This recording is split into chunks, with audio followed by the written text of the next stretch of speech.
Yeah, so I'm trying to remember. We had of the flute players we had, most of them. There were a couple that were good, but as I remember it, most of them were not super into band. They were just like, I can play the flute, and I don't want to have to take an art class, and I can take band and not have to take an art class, and there we go. That reminds me of most of our trumpeters who just sit there with the trumpet in front of their face. Our trumpets were fucking like hardcore, like try-hards. No.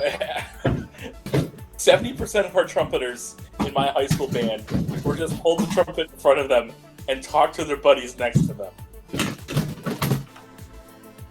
Yeah, no, in my high school band, the trumpets were like the jocks of the band world. Hell yeah, boy! Trumpets for life! Get all the chicks. So in my... so we participated in the solo and ensemble contests. Oh, nice.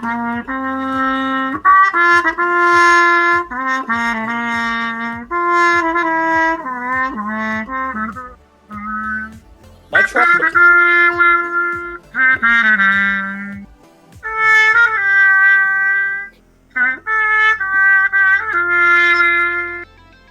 Whatever you're playing, Spanky, is close enough to Price is Right. You should just learn that, too.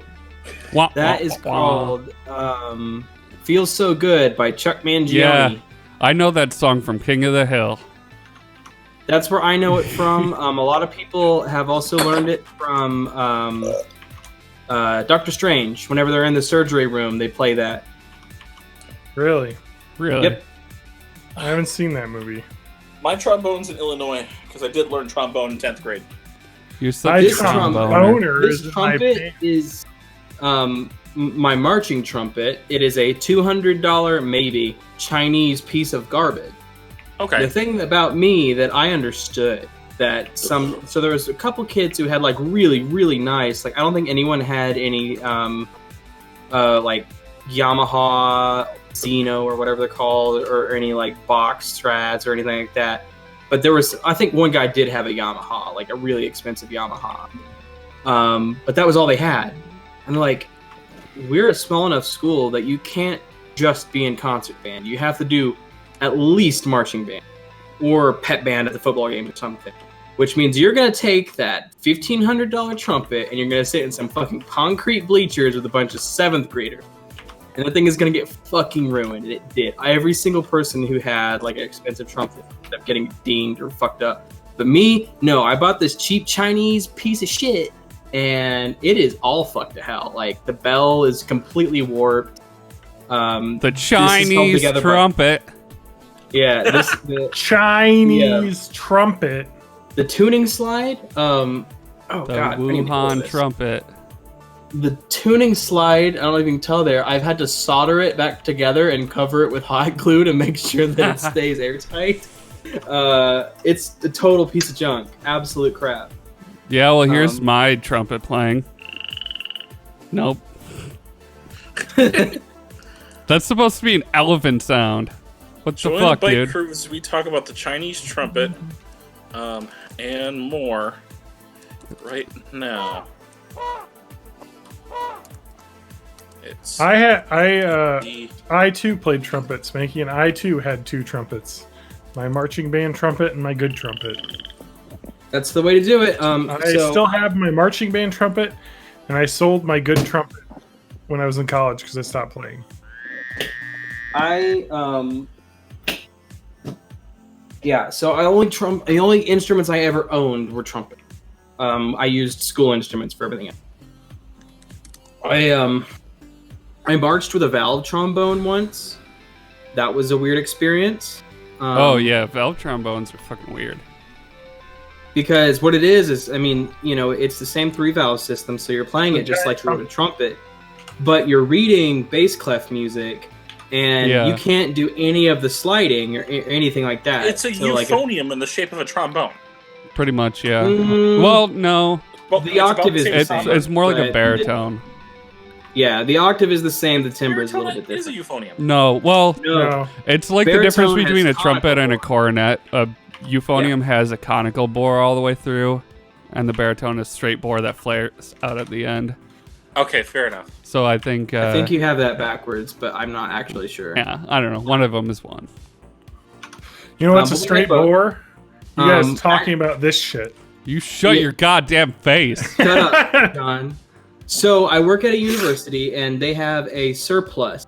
Like, just here's shit that we don't. We're overstocked. use for anymore.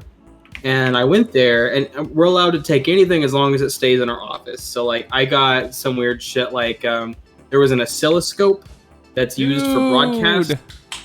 It is not. It's not like an oscilloscope that you'd use for electronics or audio. Yeah. It's for video. Oscilloscope. So you can put color signals in it, and it'll split them out into red, green, and blue. So if you just send a green signal through it, you can make it behave like an oscilloscope.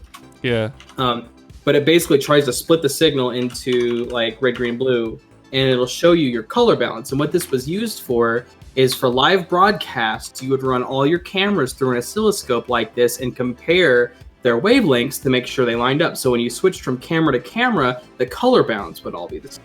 Okay. It's really fascinating. And I, of course, I have no video signals to really put through it or anything like that, but I have like plugged like a square wave generator into it before and like played around with it, and you can still get most of the same oscilloscope function out of it, but it's only like one dimensional. It doesn't do like multi-dimensional like transformation. I have a TV that I turn into an oscilloscope. Yep. So. That's fun. My one of my coworkers tells me about how his dad used to do that for no reason. Yeah. So I've always been kind of interested in doing something. Well, like it's that. super easy. It's just you take the vertical sync and the horizontal sync, and it's like 3 wires. So you cross one of them so that you just have this persistent horizontal line, and then another one you connect an audio source to, and that provides the bumps. And it's like, so the TV that I did that to, I always mean to like go back to it and just install a switch so I can switch back and forth from TV to oscilloscope. The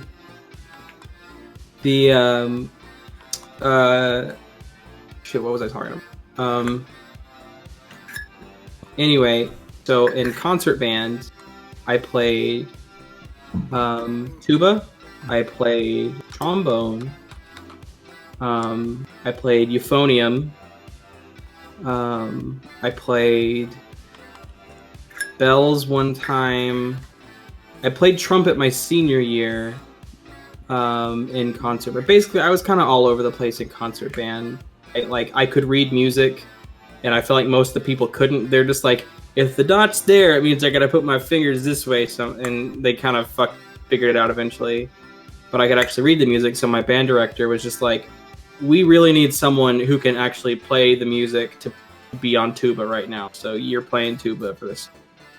So when we did concerts, like our performance concerts, I would like, after every song, I would get up from my seat and go and get a different fucking instrument and sit down somewhere else.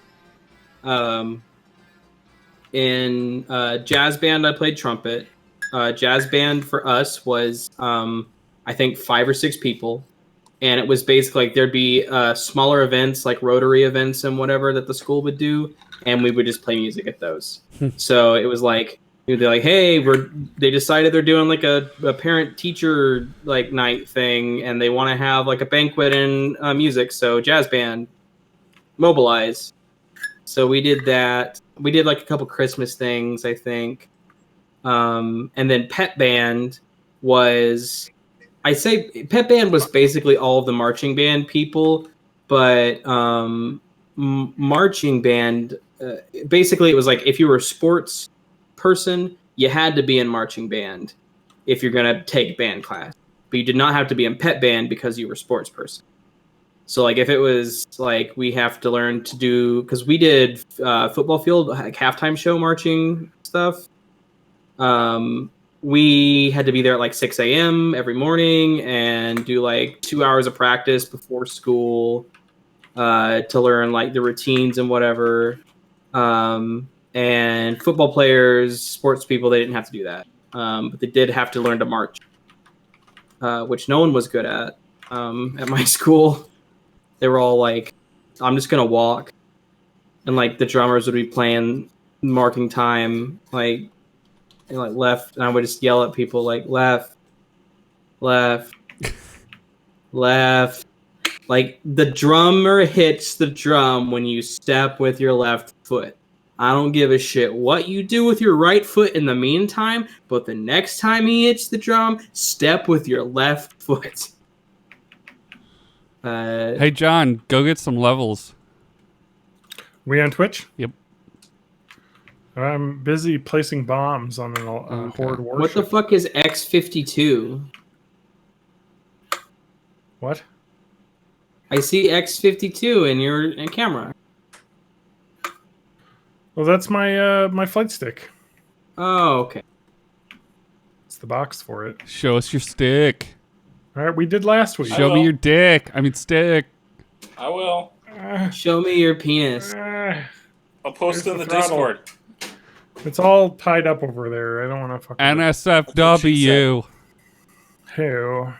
Oh, speaking Not of safe NSFW, for W. I've been disguised as a female blood troll. When I swim, I can see right up my cooter.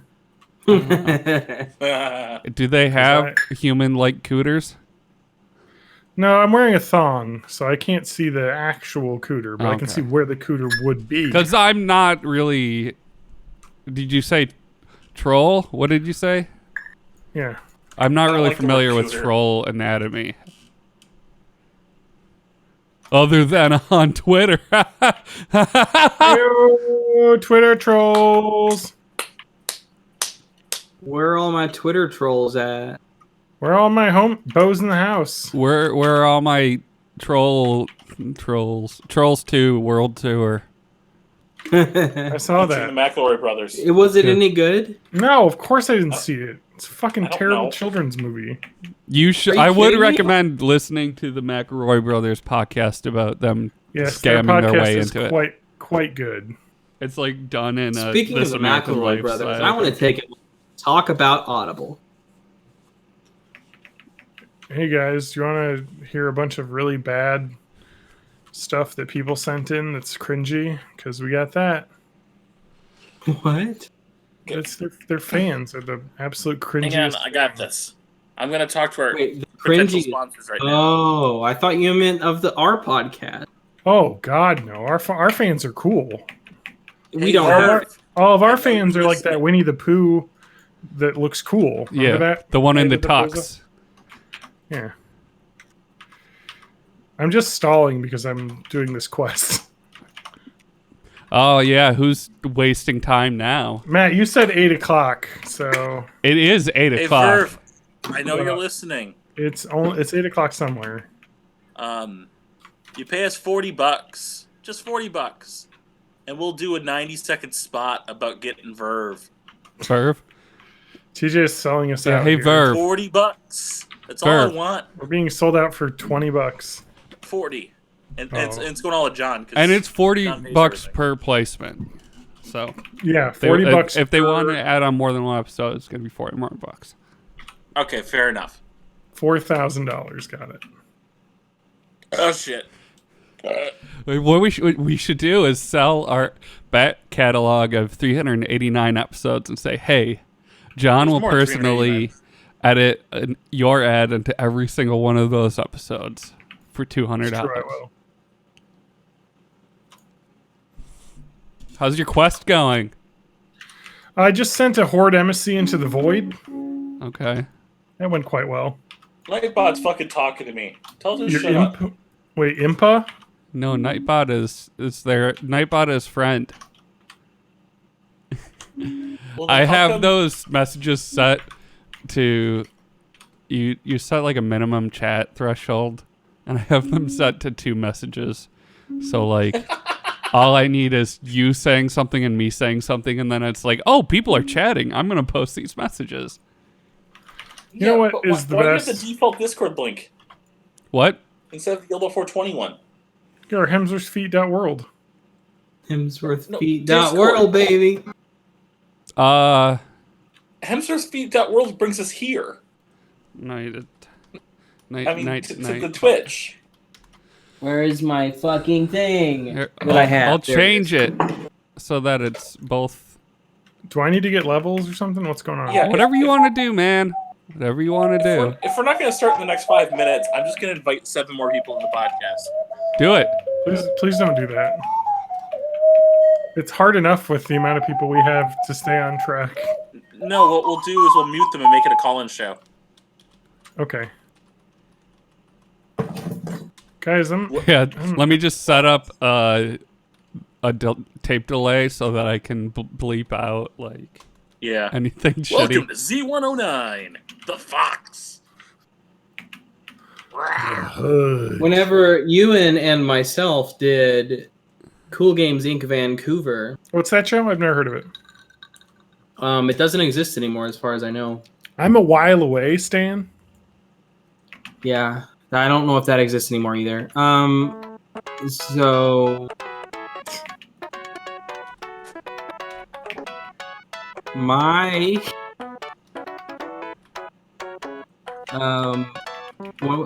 KGIV, Cool Games Inc. Vancouver is KGIV when you when you walking abbreviate it, and that sounds like a radio station. KGIV. So I was like, Ewan, let's stop doing this podcast that I don't like and just do a radio and call it KGIV in the morning. And it'll be a morning show, and I'll just get a soundboard with fart and toilet noises on it. And So I'll be it's like, in the morning. I think Matt's fart and toilet noises are authentic. I don't think he uses a soundboard. Well, what we need to do is we are usually quiet enough every time he walks off, he uses the toilet, and he drops the toilet seat super loud. I'm sure we could pull a toilet seat drop from one of our... I remember when we were playing WoW Classic and Matt had like a 48-hour consecutive game time, and he was extremely delirious, and we would just be talking to Matt. That's a nice way of saying drunk. And we would be talking to Matt, and we wouldn't know he'd gone, and then we just hear wham! And be like, well, that's the toilet seat. Yeah, because I would use He's not just been the here for a good 5 webcam. minutes. And he won't be back for a half hour. Oh, I could listen to this song all day. It's a good song.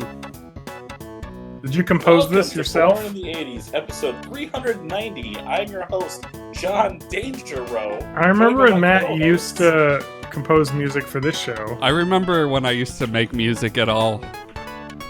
Now I just play WoW. Now you just eat hot chip and lie. What? Any Matt born after 1993 only knows how charged they phone. What the Eat fuck hot are you chip and talking lie. Be Eat hot about? chip and lie. bisexual. Be Yeah, bisexual. Guys, I'm fighting about 8,000 horde right now. I can't talk. God damn it, John! My stealth failed. Do you guys want to kick John off the podcast? Fine. We're gonna I am do the so Brawlhalla fucked up right podcast, now. Or we're gonna play Dauntless right now or something. No, it's okay. I'm running out of the quest zone, and then I'm going to log out. By the way, I did make hemsworthfeet.world/chat work. All right, let me get For the levels. pop out.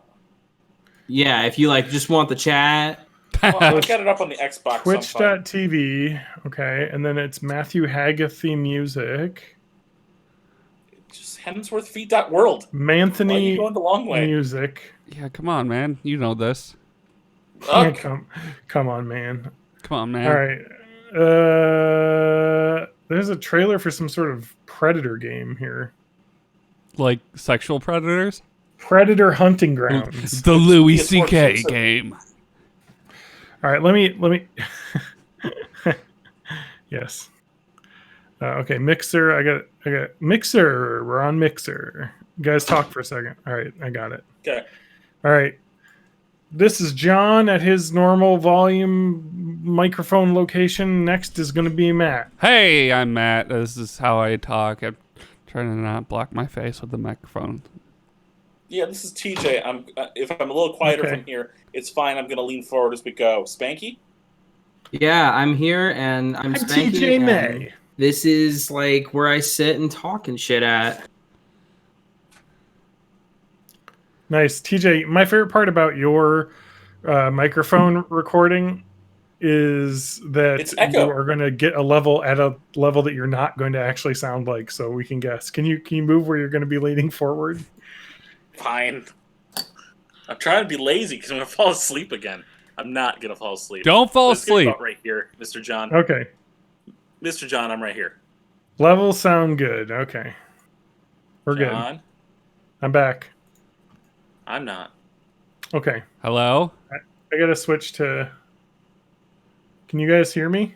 Yeah. Yeah, we can hear you fine. Okay, cool. I've heard you the All whole right. time. All right, I got to go finish that quest now. God fucking damn it, John. What? It's a quest. I've got to murder a bunch of horde. Fine. I'm getting magic spheres in Final Fantasy X then.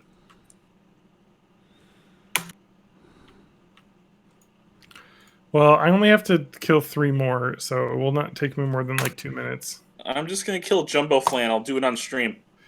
When I can be. I just have to not suck at the stealth portion of this. Can we start the podcast and then you finish your quest?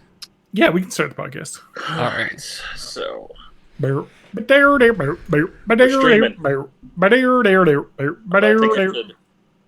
think this is the button. How do I tell? Welcome to Born in the 80s, episode 390. Is it 390 for real? Yeah. 390, yeah. 390 man. Welcome Wait, to let me. Born I in have the to start 80s, episode 390. Is it This is normal my intro. to feel like your kidneys are shutting down constantly? I sometimes feel like kidney stones, but that's All about right, it. stop, everyone. Let's start the episode. Ready? I like Yeah. beer. All right. Welcome to Born in the 80s, episode 390. I'm your host, as always, John Danger, joined by my beautiful co-hosts. Oh, thank you, Matt Haig. Oh, we got a TJ, Toe Jam, and Earl May. Did you just thank yourself, Matt? No, you Said, said "Oh, I was thank you, Matt." beautiful. You said, "Oh, thank you, Matt Hag." Like, as if Oh, thank you, Matt Hag. Oh, thank I'm you, Spanky. semicolon, Matt Can Hag. we all just have a moment to thank Matt Hag for And also, Matt Hag. Spanky's here. thank I'll tell you- Matt Hag for Matt Hag. I'll tell you, if you got a bad like case of irritable bowel syndrome and they have to resect your colon, you'll be a semicolon. Yep. God. Dab. It wasn't very funny, but No, it I wasn't. I really took a while to come up with that joke because I'm still playing World of Warcraft as we talk because Spanky has got me heavily addicted into retail. I used that joke when my girlfriend's mom got part of her colon removed for colon cancer, and it went over really well. Wow, I almost said colon cancer, but then I switched it to IBD. Well, that's actually a real thing that happened.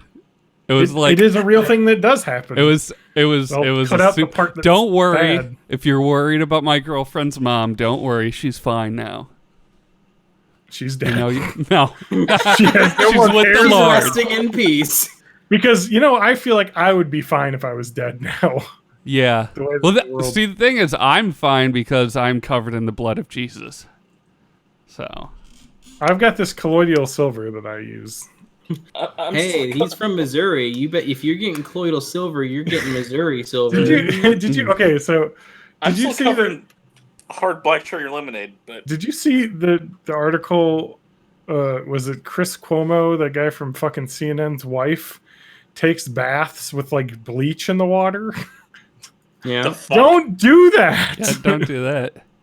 Why? It's not going to stop the coronavirus. No, It's but not in it does. water. It is a good way to multitask if you want to clean your shower while you're taking a shower. I suppose that's true. Maybe that's what you. I think maybe she just wants to like microdose bleach for her asshole because she's getting used to like really tank the bit. Well, the thing is that she had slept with her husband, Chris Cuomo, and then she had taken a bath with bleach because she needed it afterwards. and then he walked in and was like, "What are you doing?" She's like, "Oh, it's for the coronavirus." Yeah. Yeah. That's why I'm bleaching myself to get rid of any trace Oh, of you. interesting. But then also, why are you shaking and crying? It's like it's the in fetal coronavirus. position. Yeah. Too stressed. Speaking of the coronavirus, I had the coronavirus. That's when I drank too much Corona and I get a headadache and I throw up. Coronavirus. That's fucking so funny, dude. Funniest shit I've ever heard of. Did you guys realize himself that into a disease is the pickle. same name as a beer? Yeah. Well, there's So- nothing new to talk about with that. Everyone's still locked If I down. was being honest with my work, according to Michigan standards at my new job, well, it's not the job's fault. It's Open itself. Michigan. I don't know. I've have seen to those fill out- recent Michigan news stories. You don't have standards. Yeah, we have to fill out a paperwork every day at work saying if we have like a fever or been in contact with anyone with corona or have diarrhea. Dude, I've had diarrhea for the past 4 years. Yeah, that's kind of where I'm Yeah, at. well, it's all that Taco Bell, so you can't eat Taco Bell now. Oh fuck. Yeah. But anyway, I've been like, I'm gonna answer no to all these questions because I come into work like already on ibuprofen and Pepto. So no. Yeah. No more than usual. The usual amount of but I badness swear that I feel. I swear that a few nights ago, I couldn't sleep through the night because of Corona? stomach issues because I had this weirdly Corona cough. phlegmy but kind of dry cough overnight, Oh my god. and I was getting chills. I'm like, oh, this is great. I'm killing everybody. This is the Awesome. worst part about the coronavirus is that I think every single tiny symptom I have of any sort of respiratory thing, I'm like, oh, I got the corona, I'm dying. Or if I Yeah. get like a slight stomach ache, I'm like, oh god. Even Here if it I comes. just like every time I go outside, I immediately like start to feel like I have a headache. I'm like, Yeah. oh god, it's starting. Spanky, how's your Animal Crossing? Because I saw your thing pop up on my. Yeah, I can tell he's currently playing it. God, why would you be playing something while we record? That's so irresponsible. Just paid off my loan that I got when I expanded my house to 2 rooms. Nice. So I am at that's- 3 rooms, so fucking you suck at the game. I think I got it like a long time after you. Yeah. You didn't. Pretty sure I did because you gave me like all the fruit I didn't. Yeah, I had been playing for a day. I'm just that good of a player. I got all it that was fruit. a day. No, but you couldn't have been a day. Oh yeah, No. dude. I fucking kick Incorrect. ass at this game. No, I think you're wrong about it. John's Nook, speed I own- running. I own Tom Nook. No, I don't do any of the what is it called? Time Time travel. Time traveling. John's so good at the game now. When new people start playing it, they don't see Tom Nook. They just Yeah, see they owe John me. standing there. John Nook.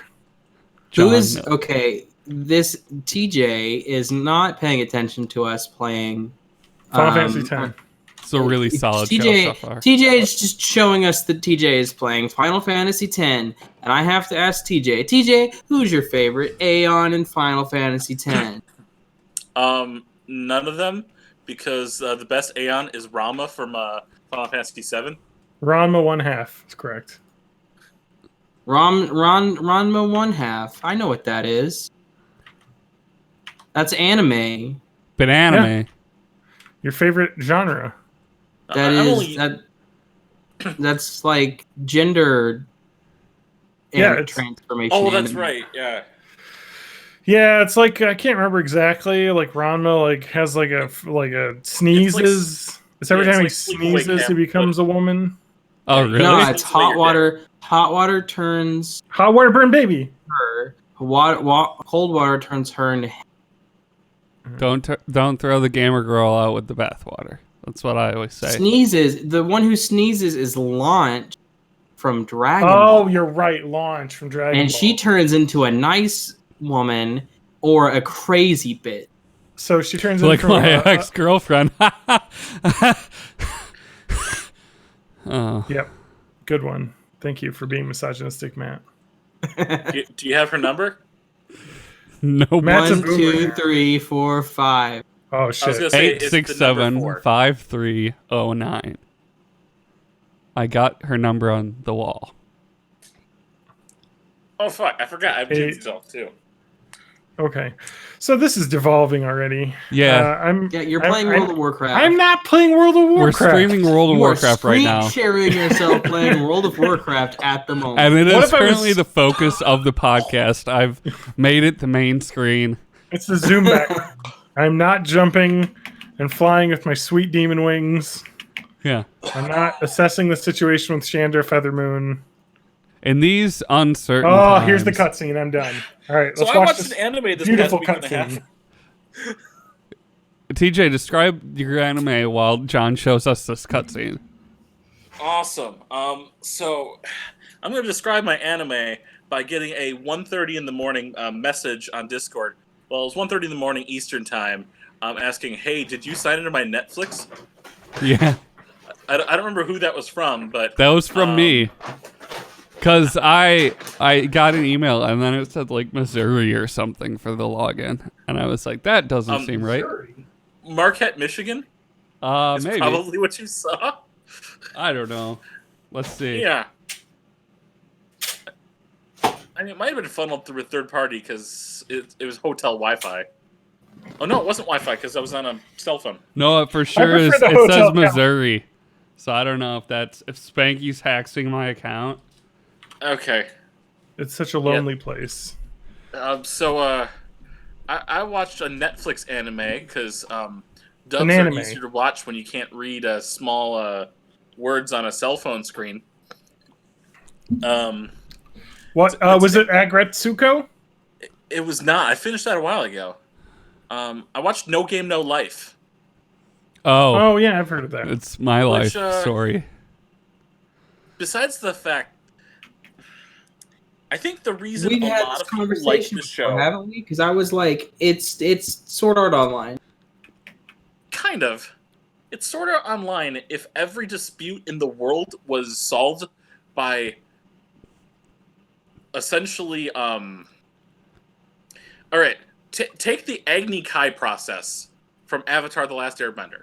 Okay, where can you you explain felt- the Yeah, what the fuck Agni is Kai that? process? I've seen Avatar, the Last Airbender, and I have no clue what the fuck you're talking about. You don't know what an Agni Kai is? No! I know what a Cobra it's- Kai is.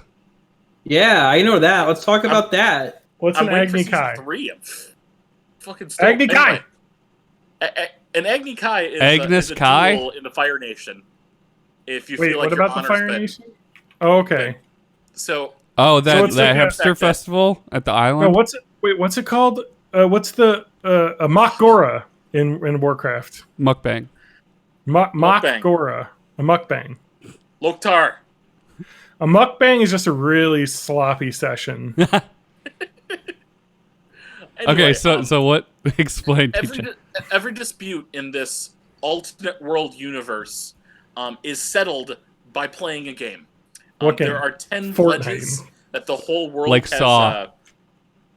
Has abided by. Like you can't kill people. You're not allowed to like have like violence against others. You set the stipulations of the game. The challenge gets to determine the rules. A got whole him. list of things that settles every dispute in this entire fantasy world. And two people who were like ultimate gamers in our world got sucked into theirs, and kind of just take over. Even in this world of fantasy and magic, and they don't have magic, because everything's settled with games. They just strategize themselves to victory. Okay. The only problem I have with the series is actually why I think certain people do like it, and that's it's a bit too fan servicey in terms of like jiggles, boobs, and butts, including So it sounds good. That's what you're saying. including a little bit of pedo crap. Oh. Sorry. So just incest every pedo anime. crap. because No, the what? Yeah. What did they call him? The brother and Pederast? sister are a little too into each other. Like, Okay. too That's much. just the way anime is now. Yeah. That's like a trope now in anime. Yeah, but it's a shitty one. Why is I the like to world like strategize. this now? Like, why Yeah, is what is that- stepmother, stepson the most popular porn category on Pornhub? Like, what happened to us? Because I've been DDoSing Pornhub to show that for me. What's it called? Stepmom, trope- son? No, what's the trope called? The anime trope about the little sister. It has an anime name. ADDL. Daddy ADDL. Dom Little Girl. The one where she secretly like a Emoto. 1,000-year-old That's spirit. it. What is it? Emoto. IMOUTO. It's like Moto? it's like a new genre of anime. Ahigao. Emoto is a Japanese Ahegao? word meaning That's little this. sister. TJ did Ahigao face. Okay, it's Everyone this. do the Ahigao. We actually talked about Ahegao versus Ahoge on the podcast. But the idea of people from real world ending up in another world also has a trope name in Japanese, and that's isekai, which really just means other world. Okay. And You know, do the other it's worlds... like if the World of Warcraft movie started with actual Jason Statham going into Azeroth and then following his adventures. I He'd like probably that. die. He doesn't have magic powers. No. No. But He's he not a good is tank. very tough. And he has a good like a monk. accent. Yeah. No, Great instead the Warcraft movie was just like most of the cast of Preacher. Okay. And then orcs. God, It I was want to pretty visually- rewatch that. I haven't seen it since I saw it in the theaters, and I went and saw it in IMAX. I want to see like what's it like now, like in the WoW Classic world that I currently live in. Is it just garbage? I bet it's garbage. So here, something that I have done. So, I have been hanging out with my roommate who I had a few years ago online in World of Warcraft. So he's not your He's- roommate. No, but I don't know They're what else to call him. virtual My roommates. A friend? No, yeah, no. but like, friend. okay, but Past listen, roommate? I'm telling a story about when he was my roommate. So he, Imagine, if you will. at the time, was my roommate. Imagine, if you will, this friend that I have. I that don't used call to be TJ my roommate, even though was we my share a room.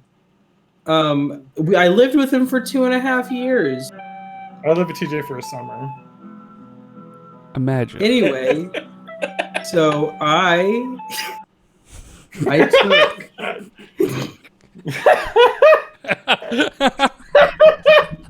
Go That on. song is forever cursed now. Back They ruined then, my Imagine. then roommate John was getting me into World of Warcraft. That's right. Yeah. And All I right, had second so- monitor at that time. When Warcraft movie came out, me and my then roommate, who I've been playing WoW with recently, went to go see it with our other roommate who had no idea what Warcraft whatsoever. Had vague ideas that there were orcs in it and knew nothing else. So we had 3 people. Me, I am super into the lore of Warcraft. My roommate, who knows the game really, really well, but didn't really care a whole lot about the lore and RP stuff, and someone who had no fucking clue about the entire franchise. Mhm. As I remember it, I came out of it thinking that was a mess. It was kind of bad, but I had a lot of fun because I knew all the characters. Yeah.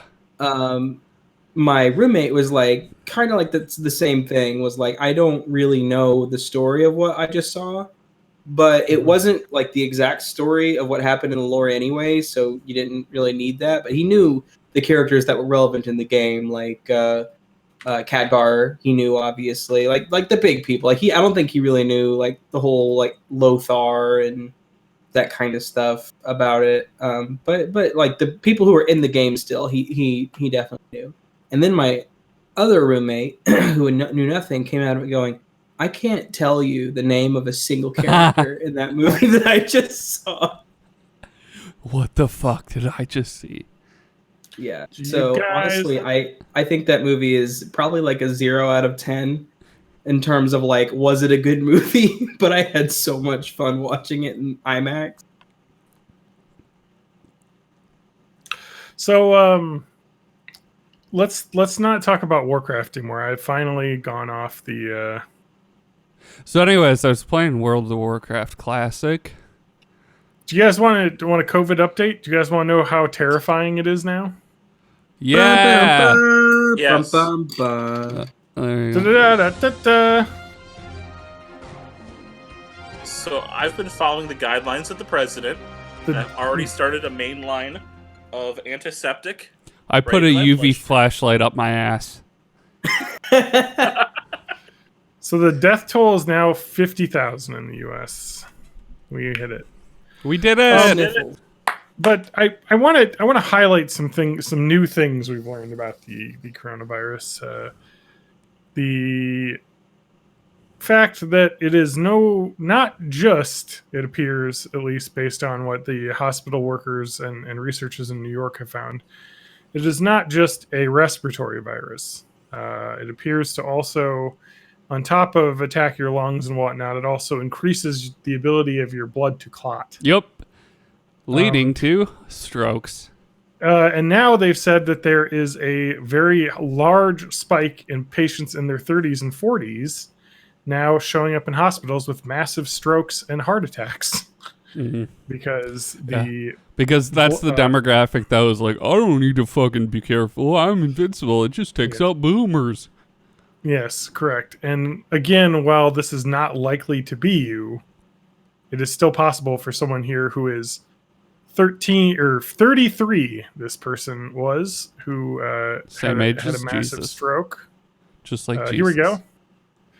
Let's see here. A letter published to the New England Journal of Medicine, Mount Sinai team details 5 case studies of young patients who had strokes at home from March 23rd to April 7th. The victims' ages were 33, 37, 39, 44, and 49. All were home and they began to experience sudden symptoms, including slurred speech, confusion, drooping on one side of the face, and a dead feeling in one arm. 1 died, 2 are still hospitalized, 1 is now in rehab, and 1 was released to the care of his brother. Only 1 of the 5, the 33-year-old woman, is able to speak. That's fun. Yeah. So, Thanks for bringing that to our comedy show. Yeah, I saw a doctor had mentioned that this virus is acting the opposite of Ebola.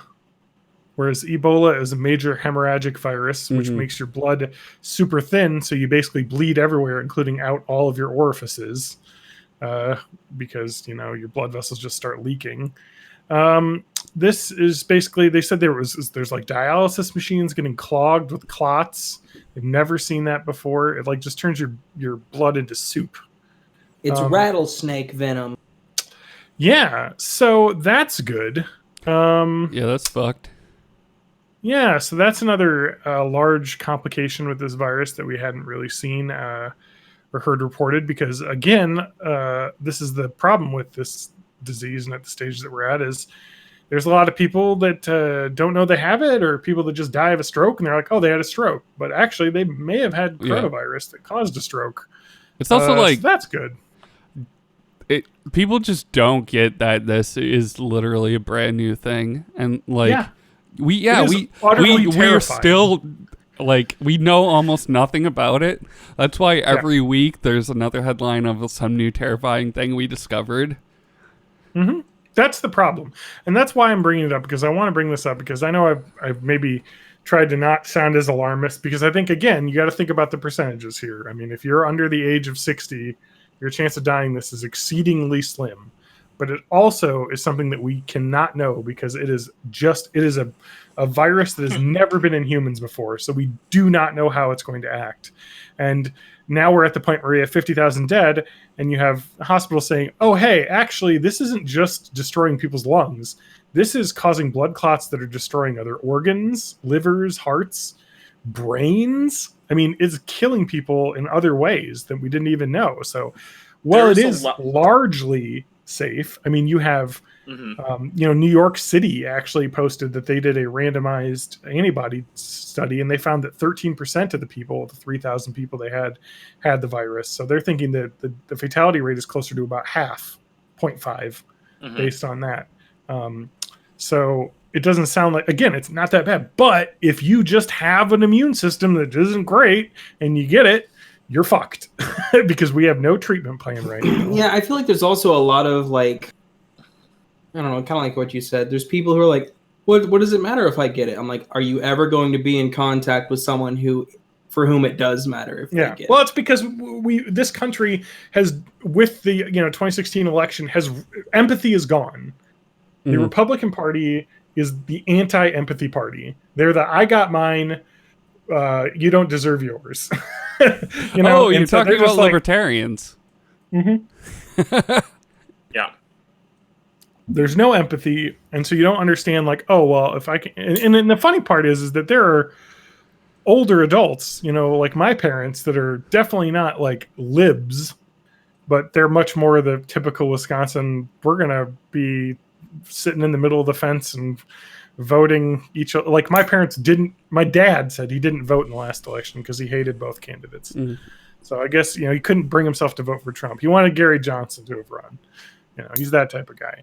And now they're just like, this is awful. Like, they're being radicalized against the Republican government. It's like they're just digging a hole. It's crazy. There are people though that are buying some of the right wing media, basically saying that. Spanky, are you trimming your nails right now? Death right now as a corona. I mean, we can't hear it. Yeah. So I had a hangnail.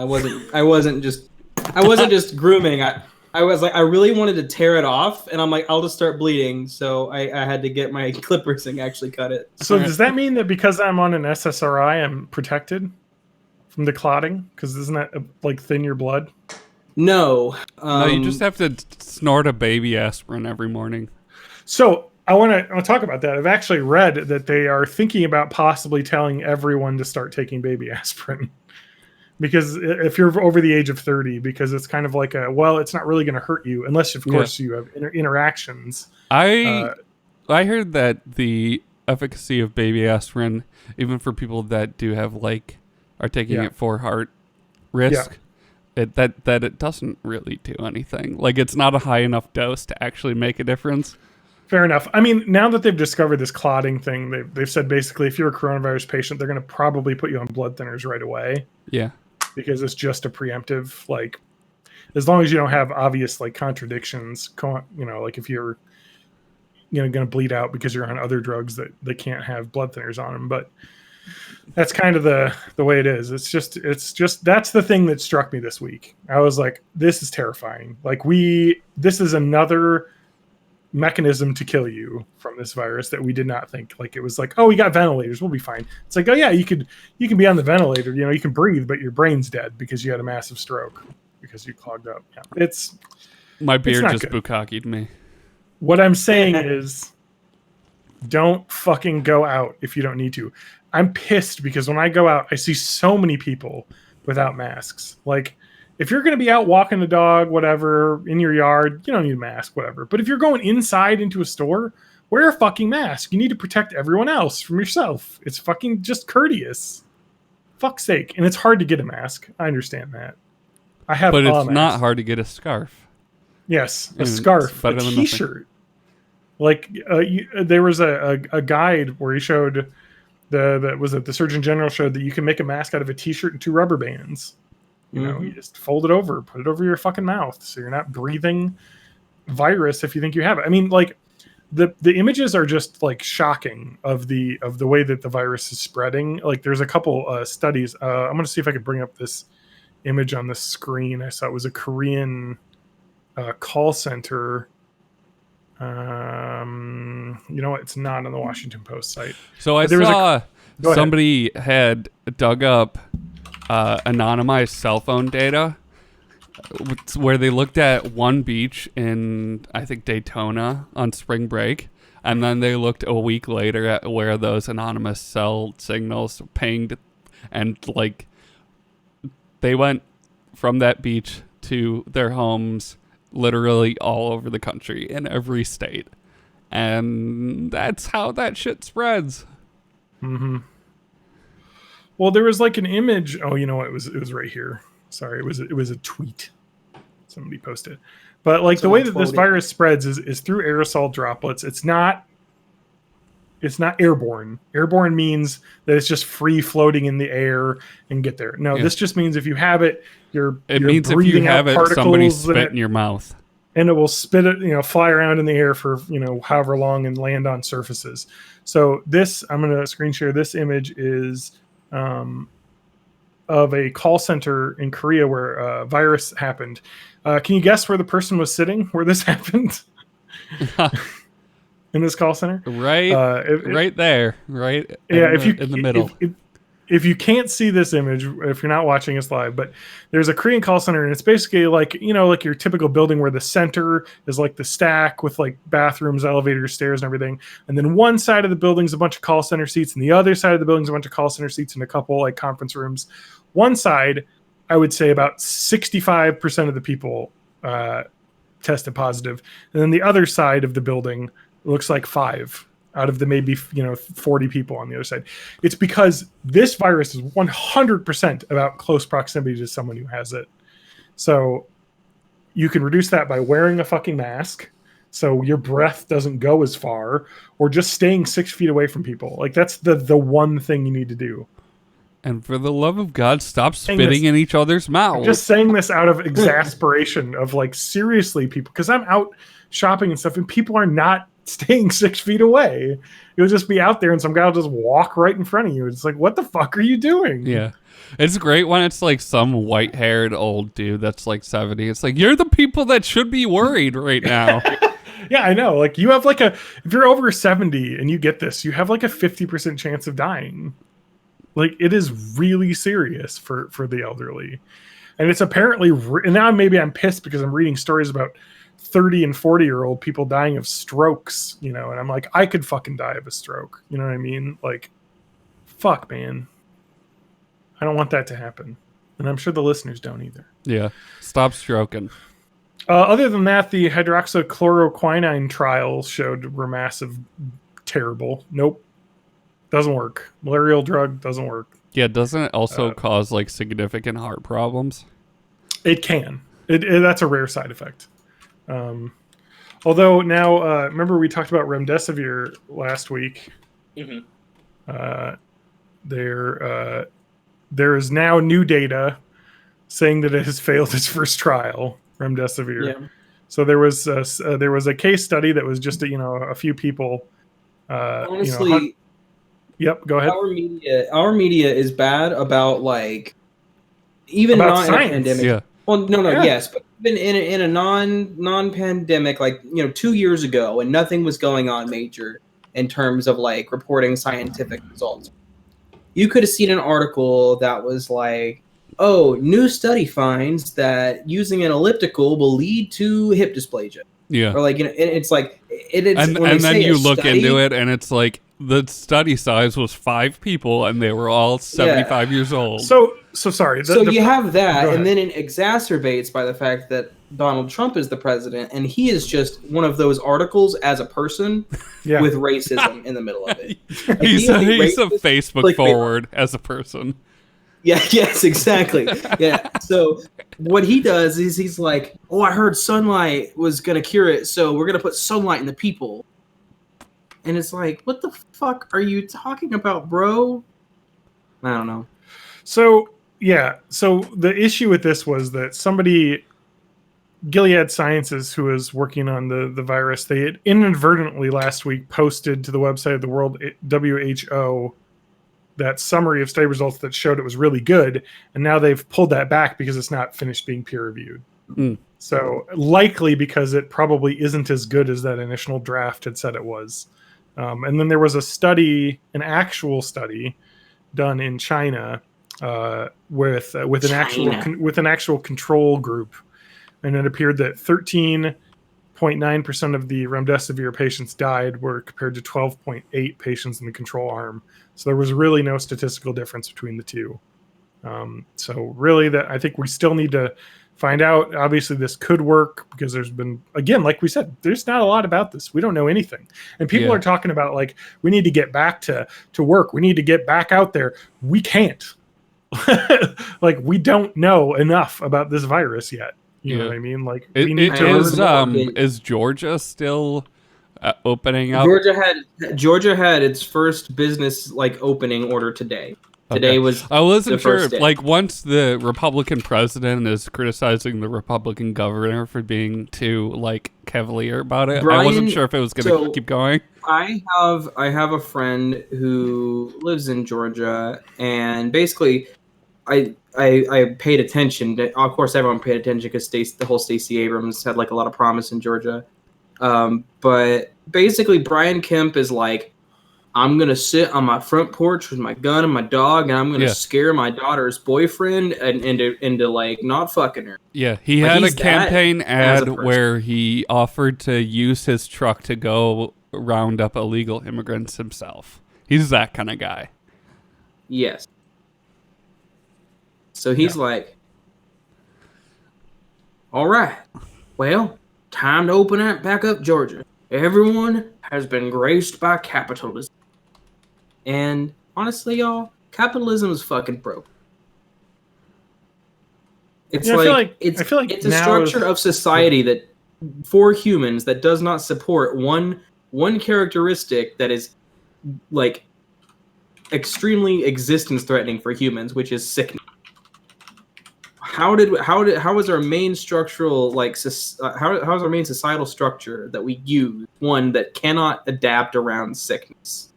Can we just talk about why capitalism is a nightmare? I could talk for a while. Ari, you Well, I could fucking talk- commie. I mean, we basically talk about this. I don't think that capitalism as a system is a nightmare. I think that the way that we allow it to run rampant and unchecked is what makes it into a nightmare. I think it's a nightmare. Well, okay. See, there's a difference between Bernie and Warren. But anyway, I think it is nightmarish. John's a in its capitalist current to his form. bones, you know? Yeah. Okay. Also, okay, what this- Native this American is- tribe are you in, John? I am actually 1/800th Choctaw. Mm, I just like saying Choctaw. that is a good Fun to say. mouthfeel to that word. I don't really know anything about that, and I am definitely not. I just know that after Choctaw is Chickasaw. Chickasaw. I could go for a Choctaw milkshake. Okay, moving on. Here's why capitalism is a nightmare, because you have situations like this. On Saturday, French police intercepted a group of 10 vacationers arriving at France's, this is 2 weeks ago, France's Côte d'Azur on a private jet despite the travel ban. Since March 17th, the French government has banned all non-essential travel in an effort to curb the spread of COVID-19. Only those with international travel certificates which attest that journey is essential, can enter France. They were coming in for a holiday in Cannes, and 3 helicopters were waiting on the tarmac, a border police spokesperson told the French press. We notified them that we're not allowed to enter the national territory, and they were left 4 hours later. The Embraer Legacy jet, chartered by a Croatian businessman, arrived at the airport from London at 2 p.m., according to the news. The group, consisting of 7 men ages 40 to 50 and 3 women ages 24 to 27, All right. had planned to get private helicopters to Cannes, where a rented luxury villa awaited them. This is what the problem is with capitalism, because the rich people have life rafts and the rest of us don't. Even though these people were rightfully prevented from using their, breaking the law, basically, and trying to hide out. But I mean, like, that's the thing that pisses me off about that, like, Imagine video. Because it's like, hey, I'll be back we'll in a get second. through this together. I'm in my private 100-acre woods that I own on my ranch property. Yeah, But, you just have fun in your apartment where you have to walk past 20 people every day to get home. I saw somebody did detective work on that Imagine video, and Jimmy Fallon is literally in his own private forest recording It's the private video. woods that he owns. I mean, it's fucking ludicrous. Like, I'm sorry. And like Ellen's like producing her show at her fucking like private island that she like owns. And they're like, still bad at it. They're really bad at Twitch streaming. So anyway, there was a bunch of billionaires, I guess, some fucking Croatian billionaires in the UK that were like, "Let's go to the French Riviera." Is that a Croatian accent? Yeah. No. My wife. How do My wife. Croats sound? Croats. I imagine they sound like Asian crows. Yeah. I mean, they are from Asia, the Croat. continent. But I get it. No, Croatian. My favorite Croatian is the UFC fighter Mirko Krokop. Mirko Krokop is cool. He's really good at kicking people in the head, and That is why he he's my favorite, because he would just kick people in the head. No, Yes. but his name is funny because he was on like the Croatian police SWAT team force for a long time, and so his name is just Croatian cop. That was his like stage name, Crow Cop. Oh, that's awesome. Yeah, so Yeah, I just thought he was awesome because he just kicked the shit out of people's heads. Whenever I watched UFC, and actually he was also in like other. That was back before UFC. He was like owned K1 everything. and stuff. Yeah, the Yeah, kickboxing days. that was back whenever there was like MMA that wasn't all UFC. Which is proceeding on their private island that they're going to continue doing fights on. No, the latest I heard is they're not going to do that because they got canceled. Disney, like higher ups at Disney, were like, we're not going to fucking broadcast your shit on ESPN if you do it. So like you'll be doing private island tournaments for no audience. Well, the WWE is still doing shows. Mm-hmm. Yep.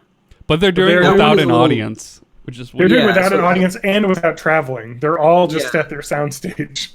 Yeah, well, the thing about WWE that's kind of neat, I mean, is also bad because Vince McMahon is a piece of garbage, but he's also kind of neat, is that, like, and it probably works out great if you're, like, one of the male superstars who gets along well in that society.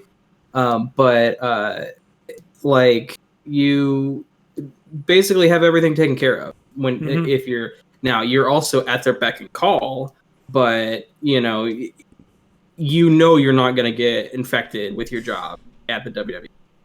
Yeah. You will. And McMahon tried to run XFL that way. Like, he owns every team in the XFL, I kind of think too.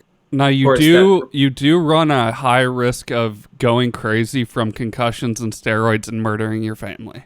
No, yeah. You can always go the Chris Benoit route. Whoa. And then there's also like the Hulk Hogan route where you pick a stupid finishing move and you ruin your spine. They get better steroids now, Matt. Not the dirty kind that make you go crazy.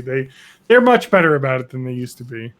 Like, but speaking of the XFL, just a quick note on that: it is bankrupt. So the XFL once again is a franchise that went bankrupt and canceled itself after one season. You know what I love about the XFL is that they did their like, we're going to be fucking hardcore football back in like the early 2000s, and they're like, we're going to be like, you have nicknames on your stuff and all this. And I remember being at Damon's Sport Bar, eating a half rack of ribs and seeing XFL on the giant screen TV. Everybody wanted to watch that because they were like, this is extreme, and the cheerleaders are fucking tits everywhere, and it's America. And now America is like, no, Patriot ball. Everything needs to be that. But it wasn't that. But they went under after a year, because they just didn't have the talent and it just wasn't a good product. This time, they had a much better product, I felt, and people were actually watching it, even though it wasn't. And I was watching it because I was like, well, whatever. I'll watch bad sports in the background while I'm doing something else, and maybe I'll see a cool. Honestly, this is a true story. I was like, I could get into this, and I looked up. So St. Louis Battlehawks. They have a team.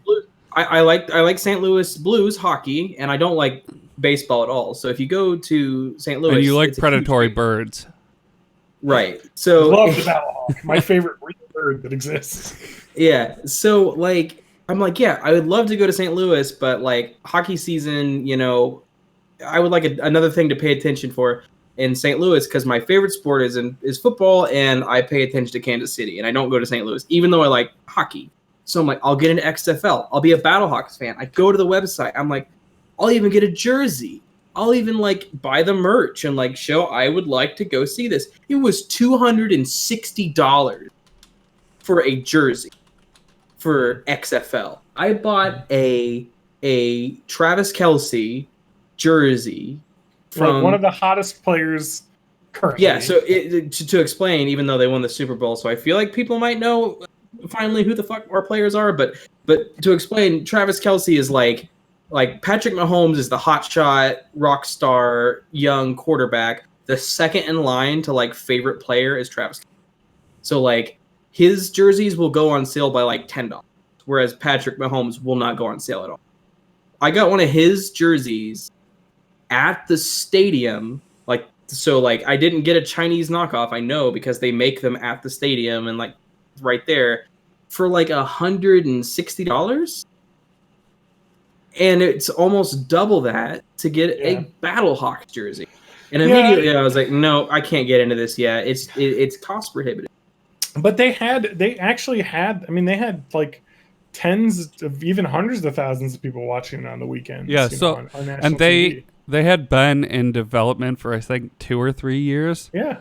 It was polished. They they had funding for I think approximately 3 more years at like minimal income, but because the minimal income became zero income, it just killed them. It's just hilarious because they like worked hard, came back, did a much better product that was like actually like starting to gain traction, and they're like, no, it's over. Thanks, coronavirus. This random fucking world event happens and ruins it. And they probably would have been better off if they had a slightly shittier product and started last year. Yeah, because they probably could have maybe. They would have just been like, nobody's alled to kneel on our football. Yeah. Place. If there's anything I know about, because I got into hockey last year. Yeah. Is that championships are what make fans. Like if you've been a hockey fan since you were 6 years old, championships are just the end of the season for you. And it's kind of the same way for me in football. Like I've been a fan of football for years and years. The Super Bowl, I'm going to watch it no matter what. It's just the end of the season. But like to get new people to watch, like there's people who, like my personal friends, who would just like fucking leave if I started talking about football, who were like taking Snapchat videos of themselves, getting super pumped at the Super Bowl with the Kansas City Chiefs are playing. Like they were into it. They were drunk. They were screaming. And now they've asked me if they can come over to my house and watch football this season. So, championships are how you make fans. I feel like the XFL, if they had had the chance to get, all right, it's the what is it, Dallas Rangers Renegades, the Dallas Renegades and the Seattle Dragons or whatever the hell it was, or they're going at the XFL Bowl or whatever they call it, and that would be kind of an event to watch. You know, what else is happening in like late July? And that could have made a lot of fans like watching the XFL championship, but they didn't get to have that. And now they're probably like, maybe they'll come back in 2042. Well, at least your beloved sport isn't in the. Oh, no, NHL's over for this year too, right? Yep. How were the St. Louis Blues doing? They were. NHL is difficult to tell anyone to like answer that question because unlike NFL, where like last year the Cincinnati Bengals were like I could wipe my ass and throw it on a football field and that would be a better team than the Cincinnati Bengals were last year. So they weren't doing good, is what I'm hearing from you right now. No. Unless if your poop is really good. Thing about the NHL is the league is extremely on par with you. Like I will say that there's so much parity. Basketball is probably the better example because you had like 4 years in a row with the same with the Cavs and or the Golden State Warriors or whatever it was. So the reason why the NBA has that problem is because they have dynasties so much because you have 5 people on court at a time. So if you have 3 great players, you can dominate for years if they decide to stick around. Whereas in the NHL, that's how hockey is too. You have 5. You have 5 people. Well, 6 if you count the goalie, but you have 5 men on the ice. Yeah. But hockey, it's just like there's the structure of the NHL is a lot better. Like in terms of like in the NBA and the NFL, you'll get teams that'll tank, so they get good draft picks, and they just manipulate that. It tends to not really work in hockey. Most of the reasons are because you have to have a minor league team that's associated with you. You have to pull up from the minor. Like they have all this stuff in place that makes it so that like every team is probably going to have a pool of players that aren't terrible. And you'll have a couple teams in the league that suck, but most of them are fine. I believe at the end of the season, the Blues were ahead of their division, but I don't. They were ahead of their division, yes. 42 wins, 19 losses. The worst team in their division, the Blackhawks, had 32 wins and 30 losses. So only 10-game difference between the top and the bottom there. Yeah, and the Blackhawks and the Blues is a pretty big rivalry because it's Chicago and St. Louis, so they're really close to each other. Yeah, so yeah, it does. It seems really unfortunate because, I mean, I was just looking up, when is the NBA coming back? Is it coming back? Because that's my favorite. The Milwaukee Bucks are having the best season they've ever had. And now it's over. And I want to cry because this was our year to win the championship. And so I was reading, they said they may continue this season after June. And then the regular season next year will get pushed back later and be shorter. Yeah, I don't watch NBA, but I work at a university, and Missouri State girls basketball I don't really watch. I like professional I like to watch sports. large women play basketball. Well, I mean, the thing is I just prefer to watch women's I just always have. Even in high school, I never cared about the men's basketball team. But our women's basketball team was doing phenomenal. I think we had 3 losses on the year. We were just about that weekend go to the Missouri Valley Conference, and I believe we had secured a spot in the Sweet 16, so the Final 16 in the NCAA. So we would be on TV in the Final 16 in the bracket for the potentially to be NCAA champions. We weren't favorites, but we had 3 losses on the year, and our schedule wasn't like a cakewalk. And I was, I went to almost every home game. I think every home game from November, except for maybe 1 or 2, I went to. And then that weekend, they said, "All right, we're gonna play the champion. They're gonna play the conference, but no fans, just close family and players." And that got canceled as soon as the men's basketball, because Duke in the NCAA was like, men's basketball was like, we're not playing. Even if you say we're playing, we're not playing. So that made the NCAA cancel men's basketball, made them cancel women's basketball. So I didn't even get to see my team finish their season. And it was terrible. Good news is that most of the players are back next season. So we'll probably have a good year next year if we ever play football, or if we ever have a public life. Yeah. If we still exist as a country in a year. And it's funny? I was very optimistic probably months ago that the economy's fine, whatever. Feels like years ago, huh? It feels like years ago, man. 2019, what a hell of a year that was, huh? I wish we could go back. Yeah. Oh God. Do you remember how simple it was in 2016 when just all of our favorite celebrities were dying? Do you just remember how simple it was? I was looking at this. I had a memory from posts from 2015. I was like, that was a good year. Nothing horrible was happening. I mean, there was the horrific civil war in Syria and all the other things going on, but there were probably weekly mass shootings too. We just don't remember. I mean, yeah. Hey, the mass shootings have gone down. You got to give it that. The good job, COVID. Can't have a mass shooting if you don't have a mass. So this is bad. I'm sorry. I'm reading the stroke paper again, and I really need to talk about something else. So, guys, to help me think about something else. Isn't it crazy how all of these crazy big shootings happen at Catholic churches? Because they happen during Mass. They're mass shooting. Good job. Mass shooting joke. Great. Bye, do I have a rim shot somewhere here? How about this one?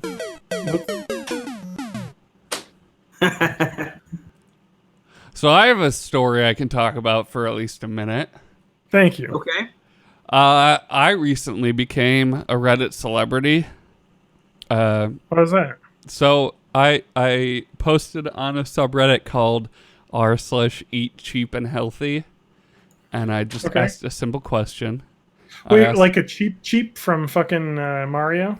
That's fish. No, healthy that doesn't cost a lot. Because you can eat cheap by Whole going to Foods. McDonald's. No, I call that it costs a whole lot. paycheck. But no, I had a random post where I was asking, like, is a rice cooker worth it? And it got 6,200 upvotes and 2,100 comments. Made it to the front page of Reddit. I had Did you get Reddit somebody, gold? no. Some comments do. Just like okay, here's another little secret about Reddit. If you see a post that's like 1,500 comments and you think, surely I have something to add to this conversation, I read maybe like 5 of the comments before I just started ignoring this thread entirely. But no, I got a message from r/front page users that I am now a verified user of the Reddit front page, and somebody messaged me offering to buy and send me a rice cooker. Like, it was a very absurd couple of days. That's Wow. awesome. Okay, now you need to use your clout to get people to listen to this podcast. Yeah. The Rice Cooker Guy podcast. This is that's like what Kirsten said. I did you- was like, or she was like, you should like mention your music and stuff in there, and I was like, Yeah, I was dude, gonna say, like, did you drop your SoundCloud? whenever like you see a tweet that goes viral and then somebody does an edit that's like, here's my SoundCloud, that's the most annoying fucking thing on the It planet. is the absolute worst thing ever. Is you go through Twitter and you see a tweet that went viral and you see that they've replied and you click below and it's like, check my Ko-fi link. I do all this other stuff. It's like, oh, you fucking. Oh, No, I mean, no, it's so very human. Here's my plan, right? Yeah. So I post again with a picture of the rice cooker that I now have and use today, and it was fucking amazing. Rice cookers are amazing. Yes. Yes, they're worth it. But then And I say, hey, 100 I listened to your advice and I got this, and then that gets a couple thousand upvotes. It gets to the front page, right? And then my third post is going to be like, hey, I wrote this song about rice cookers. It's on my YouTube page. And then that'll go to the front page, and then I'll make a living writing parody songs about rice cookers. I just want to chime in because That's my people. that's you my talk to, 5-year like, plan. you just talk to cooking people online. They're like, you don't need a rice cooker. Rice is easy to cook. And I'm like, yeah, it's easy to cook, but it's another fucking pot on the stove. It's another thing I have to pay attention to. The rice cooker, you pour in rice, you pour in water, you hit a button, and you just have hot rice. Yeah. Like 30 minutes later. So you what- can what- do the rest what- of the meal while your rice is just working in the background. Here's the It's thing awesome. that I think about rice cookers. Yes, it's easy to cook right. And they even make it like in boil in a bag. Like you can get rice is easy. Here's the thing. You know what's not easy? Steaming food. You know what is And my good at rice cooker steaming does food? have a steamer tray now. Yeah, exactly. You know what a rice cooker can do very easily? Steam food. I steam chicken tenders and have them with my rice all the time, and it's still the same one button that I press to cook rice. It's easy You and it's steam amazing. chicken Put some tenders? veggies in there. Does it Yeah. like breaded chicken tenders? No. Oh, okay. I was Chicken like, that tenders. sounds soggy Chicken and gross. tenderloins. Yes, Okay. not like tendies. Tendies, nuggets. Actually, well, like the reason I started thinking about this was like I was thinking about like, dude, I use minute rice and it's not great, but it's really easy. But then I was thinking about how much it costs for a box of minute rice, and like I can just go to Woodman's and get like a 5-pound bag of rice and be set for months. Would you like a hot tip from Yes. me, a person who cooks rice? Jasmine rice. That's what I got. Jasmine rice is I jasmine literally rice is good. Googled what is the most delicious kind of rice. Yep. Yeah, Jasmine jasmine rice was- is good. Here's a good tip. If you ever want to make a fried rice dish, and you want to, or if you want to have like rice in advance, get an ice cube tray. And so cook your rice, put the rice in the ice cube tray, put the ice cube tray in a Ziploc bag so it doesn't dehydrate, freeze it. Then whenever you want to make rice, just take a couple like of the ice cubes out, throw it in your pan, and because it's frozen, you can put hot oil in the pan and fry the rice, and it won't get like It hard. won't cook it.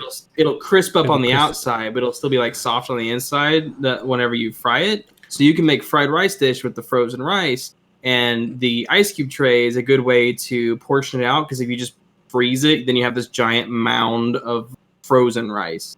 That sounds really good. No, I did. All right. I hacked the menu, and I instead of water, I just put in a bunch of chicken broth, and I was like, that's... Oh my god! Yeah, and Yeah, then I have this like Yeah. I've been really rating the Asian foods aisle of the grocery store now, and I have Korean barbecue sauce that I like spread over it. It's so fucking good. All right, So Matt? here's a poor person trick that I did in the oven before I had a rice cooker. Chicken broth, good start. Cream of chicken soup. Yeah. Mix it with some water, throw it in there, and then put your like chicken on top of it. Cover it in some like garlic salt, and then turn your rice cooker on. And you've just got cheese. And then you're cover doing it that top with of raw cheese. rice, or do you have to pre-cook Yeah. the rice? Yeah. Okay. You can Yeah, do it raw with rice. Well, I mean, because you don't just put in like the thick soup. Like you mix the soup with some water. You don't just put in the concentrate, the like gelatinous no. concentrate. Oh, you could. It'd be You even could. better. But basically, like the thing is just like still is pretty thick.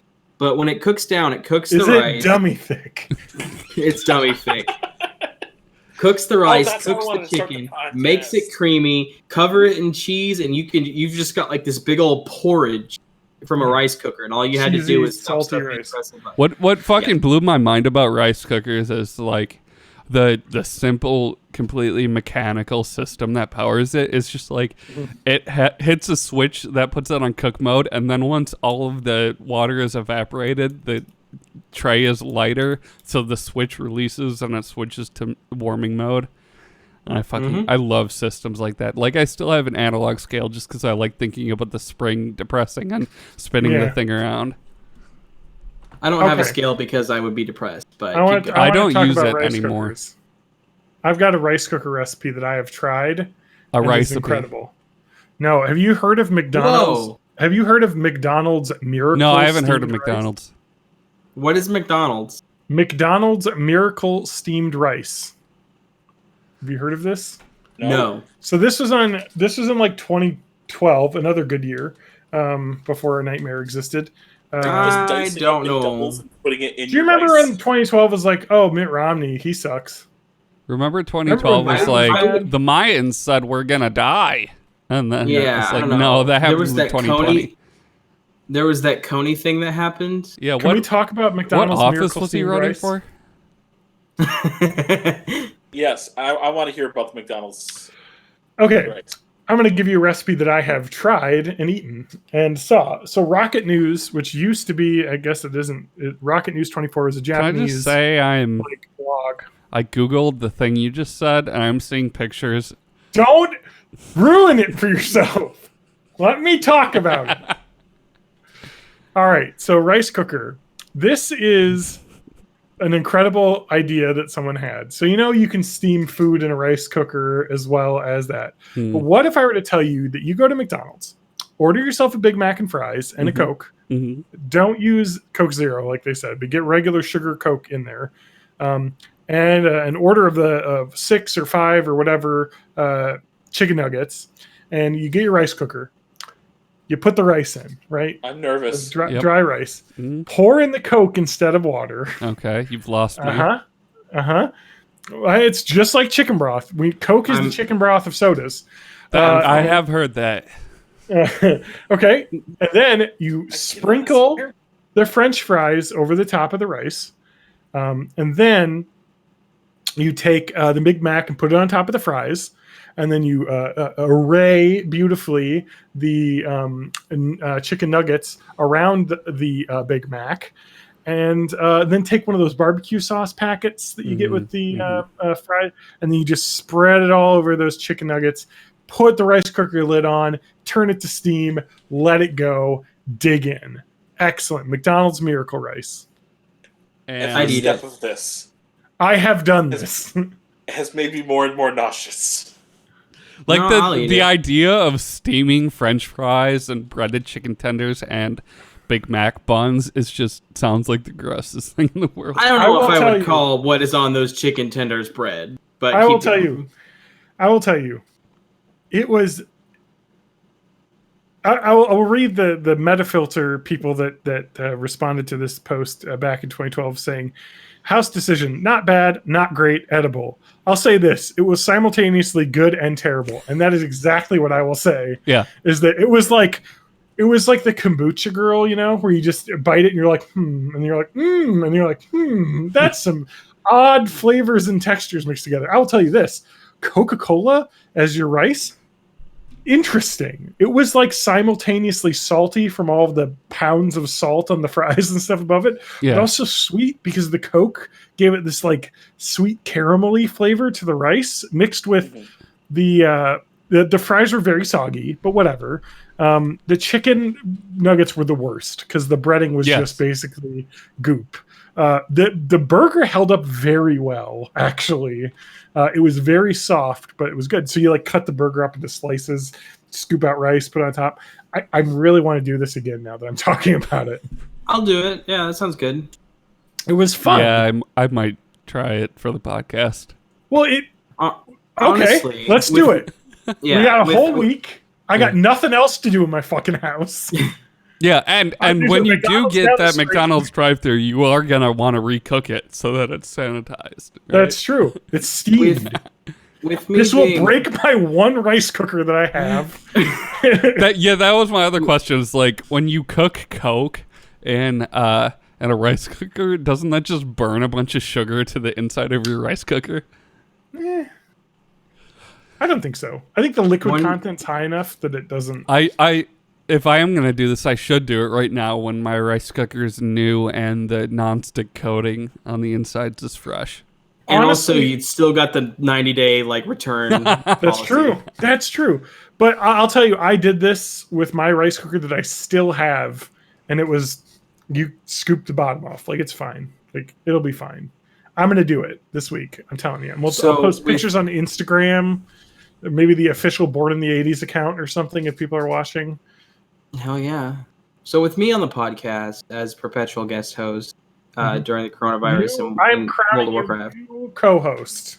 No, we've tried that COVID host. Months and months Too bad. In the times of crisis, we need all we can get. What if one of us dies? You have been appointed co-host. What happens when TJ dies? Yes, exactly. COVID host. Anyway, you're the COVID host. With me as a co-host now. COVID host. One thing about me that people find interesting is I'll eat fucking anything and I'll probably enjoy it. And people say that I'll eat it, but then they'll gross out when it's escargot and mayonnaise. And I'm like, no, throw that in my fucking gullet, baby. Yeah. So we could totally have segments where we just come up with some not hack the menu, but whack the menu or some crazy shit like that. Come up with some gross shit for Spanky to eat. Well, not just put some shit on your shit and eat your shit or something like that. French fries covered in zebra if it's actual ass food and I can get it at the grocery store, I'll do it. What if it's food that's only eaten in obscure parts of the world? Like that. Like I said, it has to be at my grocery store because I'm not gonna import. Now I know there's things like those black eggs or whatever. Yeah, and they have them at my Asian grocery store, and I'm terrified. And I would totally eat one of those. So is that wouldn't faze me a bit? I was thinking of something. I'm not sure it's the same thing. What I'm thinking of is the egg that the chick is partially developed, and then it's a pickled chick corpse. Yeah, is that the same thing as the black egg? That's not the same thing. Egg. Okay. What is the black egg? 1,000-year egg. No, what is it called? Balut. It's called balut. Yeah, that's balut, yeah. That's where it has the part, the chicken embryo and yolk in there, and you eat it. Yeah. And it's bones aren't Yeah, it has bones, but you can bite through them. It's the worst thing I've ever heard of. It sounds terrible. Now, we're talking about century eggs.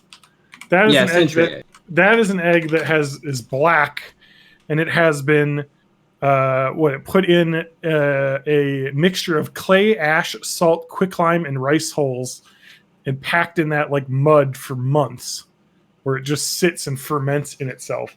But it why? is the grossest looking shit I have ever seen. I'd eat it. Okay, sounds fine. So I got something simpler. It's apparently it's this awful. It's just like, hey, Well, I mean, like, that we don't have any I'm other poor. options for preserving these eggs, so we developed this because refrigeration let's look at the isn't a history. thing Let's look yet. at the history. Yeah, it was a need to preserve eggs in the times of plenty. Yeah, so it was a preservation of eggs. Man, So, I mean, like, I grew up. My dad is extremely picky eater, but like, I'm not. Like, I'm literally not at all. So what it was is anything Dad wouldn't eat, it was just food for me. Like, oh hell yeah, he's not gonna eat that. I'm gonna eat that. Mhm. And I took that attitude towards most food. Going, so when I worked at a deli, we had this weird, like, we had souse and head Yep. cheese and Oh, I wanna try head liver cheese. loaf. Head cheese is fine. It actually tastes better than bologna in my opinion. It has a very, very, very greasy texture though. yeah. Well, The because gel you that got they the use to gelatinous hold fats in there. Yeah. Yeah, all the gels they use to hold the pieces together, like, immediately melts in your mouth, and it's very oily. When I was a However, kid, like, for some reason, maybe it's just because I was from Wisconsin, I fucking loved liverwurst sandwiches. Like, Yeah, no, liverwurst liver with sandwiches are mayonnaise amazing. on white bread. Like, it sounds like the grossest thing. whenever I worked at You the want to eat deli, that? yeah, I Century need it. egg? I looked at that Wikipedia image. It looks fine to me. I just want somebody So- to describe what it tastes like to me. And if it sounds Rotten egg. appealing, then... Like, would you try that fermented shark dish from Iceland? Where it's Absolutely not. like shark Absolutely, that's yeah. like covered in urine and like buried underground for months. Yeah, of course. Why not? Yeah. All right, Spanky, I got something simpler for you then. But there's a story here, so I need to give you some background. Okay. Now, as a kid, we got really, really cheap cold cuts, so I used to really like, bologna sandwiches with mayonnaise, bologna cheese sandwiches. Mhm. But sometimes when I was really lazy and I was only 7 years old and I didn't want to get the bologna out or the cheese out because all we had was American cheese and you had to unwrap each one, and that was a process. Sometimes I would just eat mayonnaise sandwiches, just two Yep. pieces of bread with mayonnaise on it. Now, I've taken that one step further now that we are in the hell world we're in. Plague right now. World. Exactly. So, first of all, I worked at a bakery for 3 months, so I learned to like breads other than white bread, which I realize is just a boring fucking bread. And, you give me some nice whole wheats, some nice country rye, I'm great. But typically, if I'm just going to the store, I'm just going to get a cheap whole wheat bread. Yeah. I just take 2 slices of whole wheat bread, toast them, and then just spread buffalo sauce and ranch just on the bread and eat it. Yeah, as a that sounds sandwich. great. Yeah, no. Yeah. It's Wonderful. One thing I do that's a little bit like that. I mean, it's not those two specific things, but one of my favorite hot sauces is just Louisiana hot sauce. Classic. Mhm. Yeah, it's one of my favorites. I will mix that with Greek yogurt and spread it on bread or toast. That's almost the same thing. I'm just trying to think of, okay, so are we talking about like the weirdest, grossest thing that we just make for ourselves that we appreciate to eat?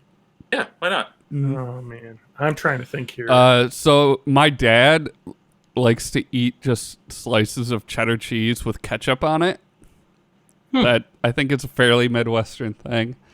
I mean, that's not horrible. I do grilled cheese and ketchup, so Yeah. Yeah. Here's a tip, TJ. Spread some mayonnaise on the outside of that grilled cheese before you fry it.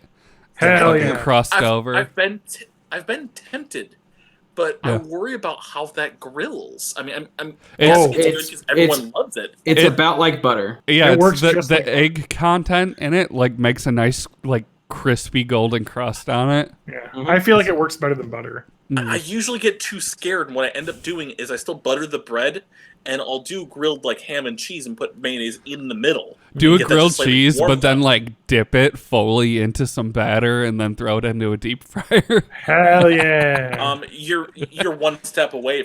You are one step away from Monte Cristo, which Oh, is One of my that's fave right. sandwiches. So Isn't that one that of but the- like ham in it or something? It's like Yes. one it's- of the restaurants, chain restaurants we have in Springfield is the Cheddar's Scratch yeah. Kitchen, and they serve a Monte Cristo sandwich with like a raspberry rhubarb covered in powdered sugar, and it is the most like 6 million calorie thing that is Yeah. amazing. It's the that best. comes from a time in like the 1950s or whatever where it's like luxury just means it's meat covered in bread and deep fried, and that means you're Yeah. rich. Okay, I was trying beef to- Wellington is the same kind of thing where it's just like, what the fuck is this? I was trying to think of something that I used to eat and maybe still eat. I feel like I don't eat any like struggle meal gross stuff anymore. Like I used to do that, and I still will have like ramen and stuff. But now I'm like, I'm a chef now, so I'm like, okay, well I'll make ramen, but I'm gonna put an egg in there and use this toasted sesame oil and add all this extra stuff to make it like. Here's actually, the secret to really good cheap ramen. Throw a few dollops of Korean barbecue sauce in there. Opens up a whole new flavor world. I've got Or the hoisin number sauce. one miracle sauce for everyone to cook anything in, and it's called oyster sauce. You put that shit on almost anything. bought that Very today. good. It is Very good. so. It's people have called it. It's the Chinese ketchup. Like you just put it on everything. Almost it's literally great. because ketchup was originally developed in China as a fermented fish sauce. I was about to say yes. So that it is basically very much just a salty, tangy, fishy like sauce that just kind of goes well with anything. So I put that in everything. Whenever I make stir fries, I always put a ton of oyster sauce in because I'm like, it just adds. John, to I the think flavor. you're the first person that I saw when we used to go to Noodles and Company all the time that would throw sriracha on all the mac and cheese. Yes, the sriracha with the mac and cheese is good. Spicy mac and cheese. Okay. I did mac and cheese. Actually, shells and cheese work better for this. And spam. You cube up some spam. You cube up a can of spam and you throw it in some shells and cheese. Mwah, amazing. I don't get why spam has such a bad rap. I love spam. No. It's haven't honestly had it. better than hot dogs. Like if of course hot dogs have the whole you can eat it on a bun appeal to them and grill them. But put honestly, spam on a bun. spam is a better flavor than It's all right. hot dog. I like a good. I mean, I had spam when I was a kid, and I don't really buy it now, but I feel like I should because it's meat that basically doesn't go bad. Yeah. You can, It's and you slice it like thin, these are the times where you stock up on spam. But you can slice it thin, and then you put that on a grill hot. It gets the sides are like Fried crispy. It makes a good spam. sandwich. See, I Yeah, just no, do- fried bologna, which is popular Yeah. people. There you go. I eat fried bologna sandwiches all the time in college. And honestly, that was where I discovered that mayonnaise was good to fry stuff in because I would put just a tiny bit of mayonnaise on the bologna before I'd fry it. And I'm like, whoa, it's like, ooh, it crisps up all the sides of it. And I don't have to burn it to get it crunchy. It was amazing. That sounds And then I was like, well, I mean, I like the taste of spam better than the taste of bologna. Can I do that? And yes, you can. And it ends up being a better sandwich. I'll tell you that the comfort thing that I used to eat as a child, and my brother was way more into than I was. So I remember this was like favorite snack of all time. Okay, you take yourself like a Lender's bagel, like the plain bagel or whatever it is. Bagel. I I say bagel because I'm a terrible Wisconsin person. I say bagel and I say milk. Yeah, I say but milk. anyway. Well, I used to say milk. Now I consciously try to say milk. My wife yells at me every time when I don't say milk. I say milk. When I consciously try to pronounce milk without an artificial E in it, like I feel like the feeling in my feel like a throat when I fucking say Queen of that, England. but no, it feels like the noise a cat makes when it's about to barf. It's like milk. Milk. It just feels wrong. Yeah. You get yourself a bagel, and you put a slice of American cheese in the middle of that bagel, and then you microwave it for 30 seconds. Hell yeah. Oh, It's just a No. bagel with hot American. It's like the cheapest, Now here's the thing. lamest grilled cheese. Not you could ever make. a plain bagel. It's got to be an egg bagel because egg bagels whatever. are fucking But delicious. Any bagel Yeah. you have on hand will work. Here's except for maybe a fruity bagel. here's a microwave tip that I learned. All right. Okay. Honey bun. Just put a honey bun in the microwave for like 8 or 9 seconds. Hell yeah. Amazing. It's a What is completely this, different. prison? I do that with cookies. Yeah. Just like that you've had for a while, you know, And that here- you made. here's You throw 'em in the another microwave Kitchen for 10 Pro seconds, strat. You got a hot cookie. The directions on the ramen say you're supposed to put it in hot water and cook it. You don't have to do that. You can just eat the brick. Honestly, what's crazy? I'm not even kidding here. It's not like when I first did it because someone was like, Yeah. I bet you won't eat like a brick of ramen. I'm like, I'll try. I thought it was gonna be like hard. I'm like, no, it's almost like a Al dente. I think. Well, no, it's not al 'Cause dente. They're That- cooked that means they're noodles. freezing They're crunchy. just Yeah, they're- freeze dried. So Yeah, they're like, freeze-dried. it's not like I know what eating you're raw talking about. pasta. Yeah. It's like It's the like shit the they put on chow mein noodles. sandwich. Oh, Yeah. yeah, chow mein. Yeah, noodles. it's like chow mein noodles. It's very I similar. could just eat chow mein noodles all day long. I do Yes. it. Multiple podcast episodes, maybe 2 months ago, I had leftover chow mein noodles. I just had a cup, and I'm just like snacking on them because they're good. Man, one of my favorite meals that I still make.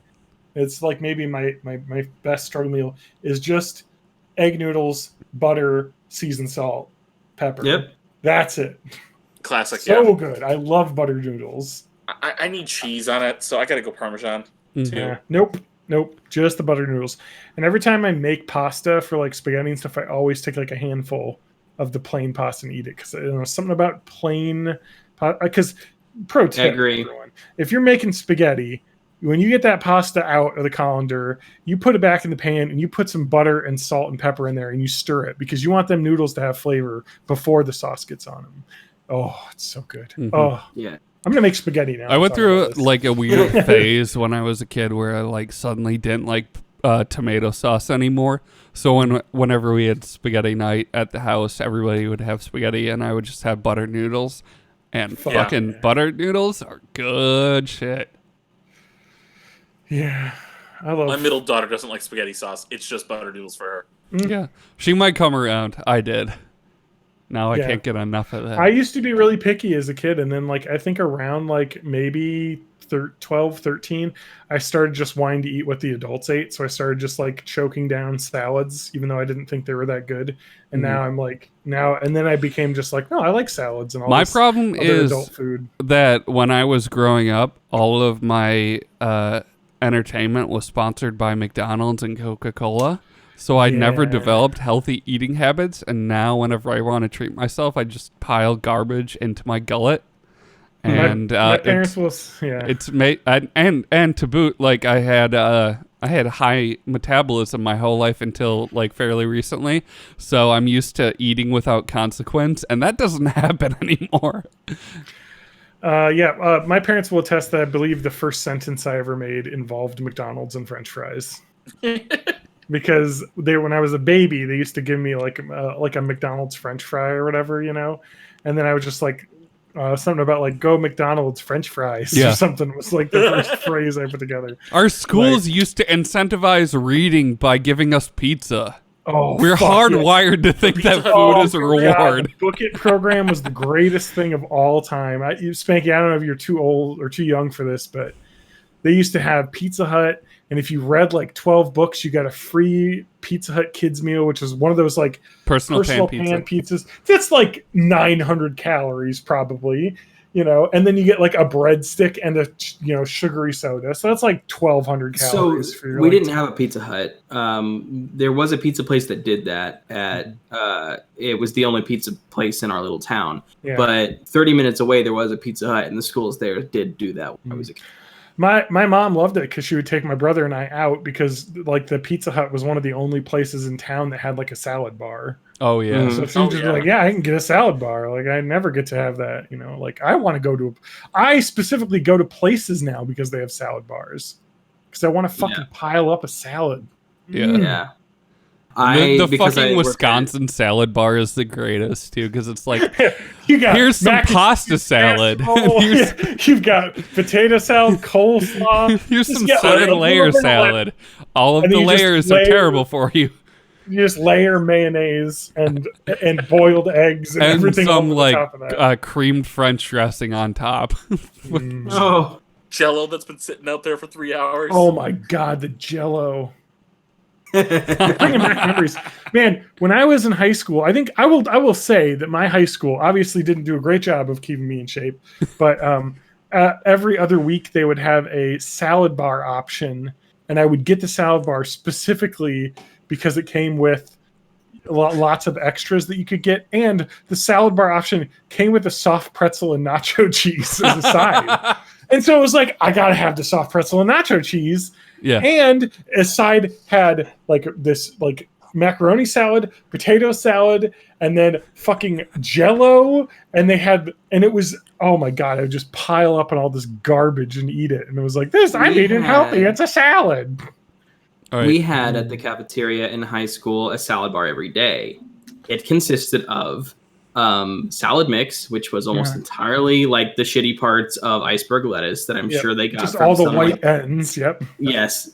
It was mostly all the white ends of iceberg lettuce. They had black olives from a can.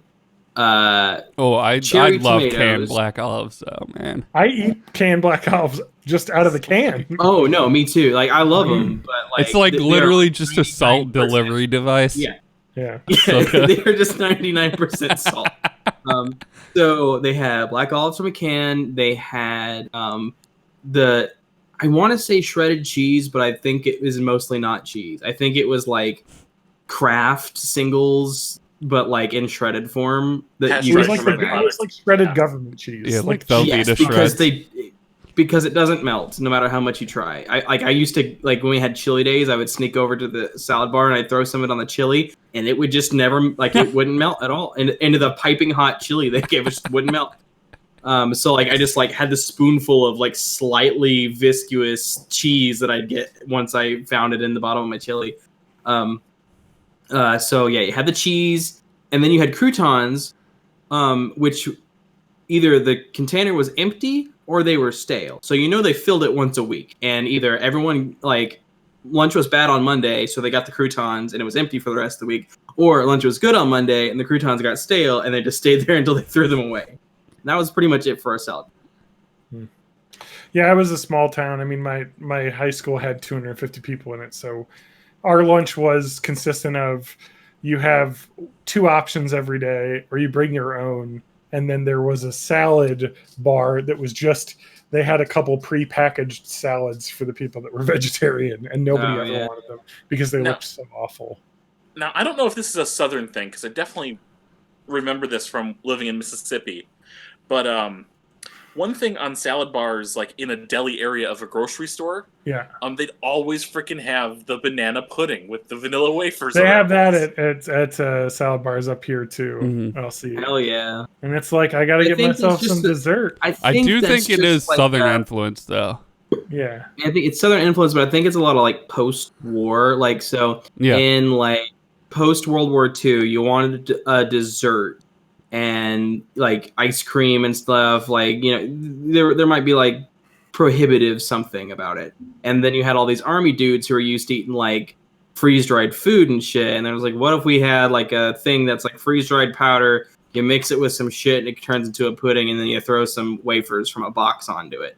And they turned that into a dessert. And then that probably got really popular in the South because we love piling that shit into Another thing that happened around that same time is companies would develop cookbooks around their product to try and increase sales. So like whole cookbooks I read about, made by the gelatin company. So you had like 4 or fucking 5 months aspects ago, where I figured out Betty Crocker was a lie, and I'm pissed off at those companies. So I'm gonna, if you want to have a good time on Twitter, you only need to follow one account. It's 70s dinner party. It's all fucking like hot dog centerpieces and meat jellos. My God, it's so and good. it looks so fucking gross. Like the idea of what was considered fancy food in the 70s for the average person was just the grossest fucking garbage. Oh yeah. I mean, like, their header image, I'm sorry, I'll just put this up on the old screen share. It's pretty crunchy because they don't have a very good resolution photo, but that is bananas covered in hot ham and cheese. Yo, I would absolutely tear into that. Like, just looking at their account, I mean, we're talking about like, put some fucking ham salad inside your iceberg, baby. Cut it out. Honestly, like, what about this guy? Oh, that's just terrifying. Like, Yeah, There's clown also cake? there was a blog I used to read where this woman would create like stuff from 1950s cookbooks and then feed it to her husband and then write reviews on it. I can't remember what go it's back called. to the beans one. I got hungry there for a second. Got some beans with some hell melted yeah. cheese on top of it. I mean, I like Oh, baby. Dude, I love me some beans. Oh, here we go. Ways with hash, men's favorites. Betty Crocker. Ooh. Yeah, that's another thing. It sounds like You guys your don't man put when he comes stuff home from work will Oh yeah, what they posted this. Oh, where is it? God damn it! All right, maybe these are all in reply to it. This one, yeah. This was the. Here's a tip: draw a picture of a lady and then put chips as like her hair, The crunchy as like your centerpiece. Coif. Yeah, coif. And then a bunch of people posted like pictures of Anime chips. of various chips and other items as hair, which I thought was quite good. I mean, in the 70s, what did they do? Oh, what is this? Oh, what is happening here? That's Is that a pineapple sausage and a slices. pineapple? So there's pineapple slices with maybe a hot dog and then like a cherry on It's top something of it. fried. Oh, it's a small, yeah, It's especially probably for fried a small pickle fry. or something. Ooh, I love fried pickles. Savory bacon pudding. Oh, Dude, I'd hell have that. yeah. I'd fucking tear into that. I mean, That it's just sounds okay. bacon. I mean, there's just a lot. Wait, what is this? Cabbage casserole. Oh, Cornflakes. I love. Here's an awesome thing: is so I love going to garage sales and stuff. This year's ruined, but one of the best things to do, and I have it here somewhere.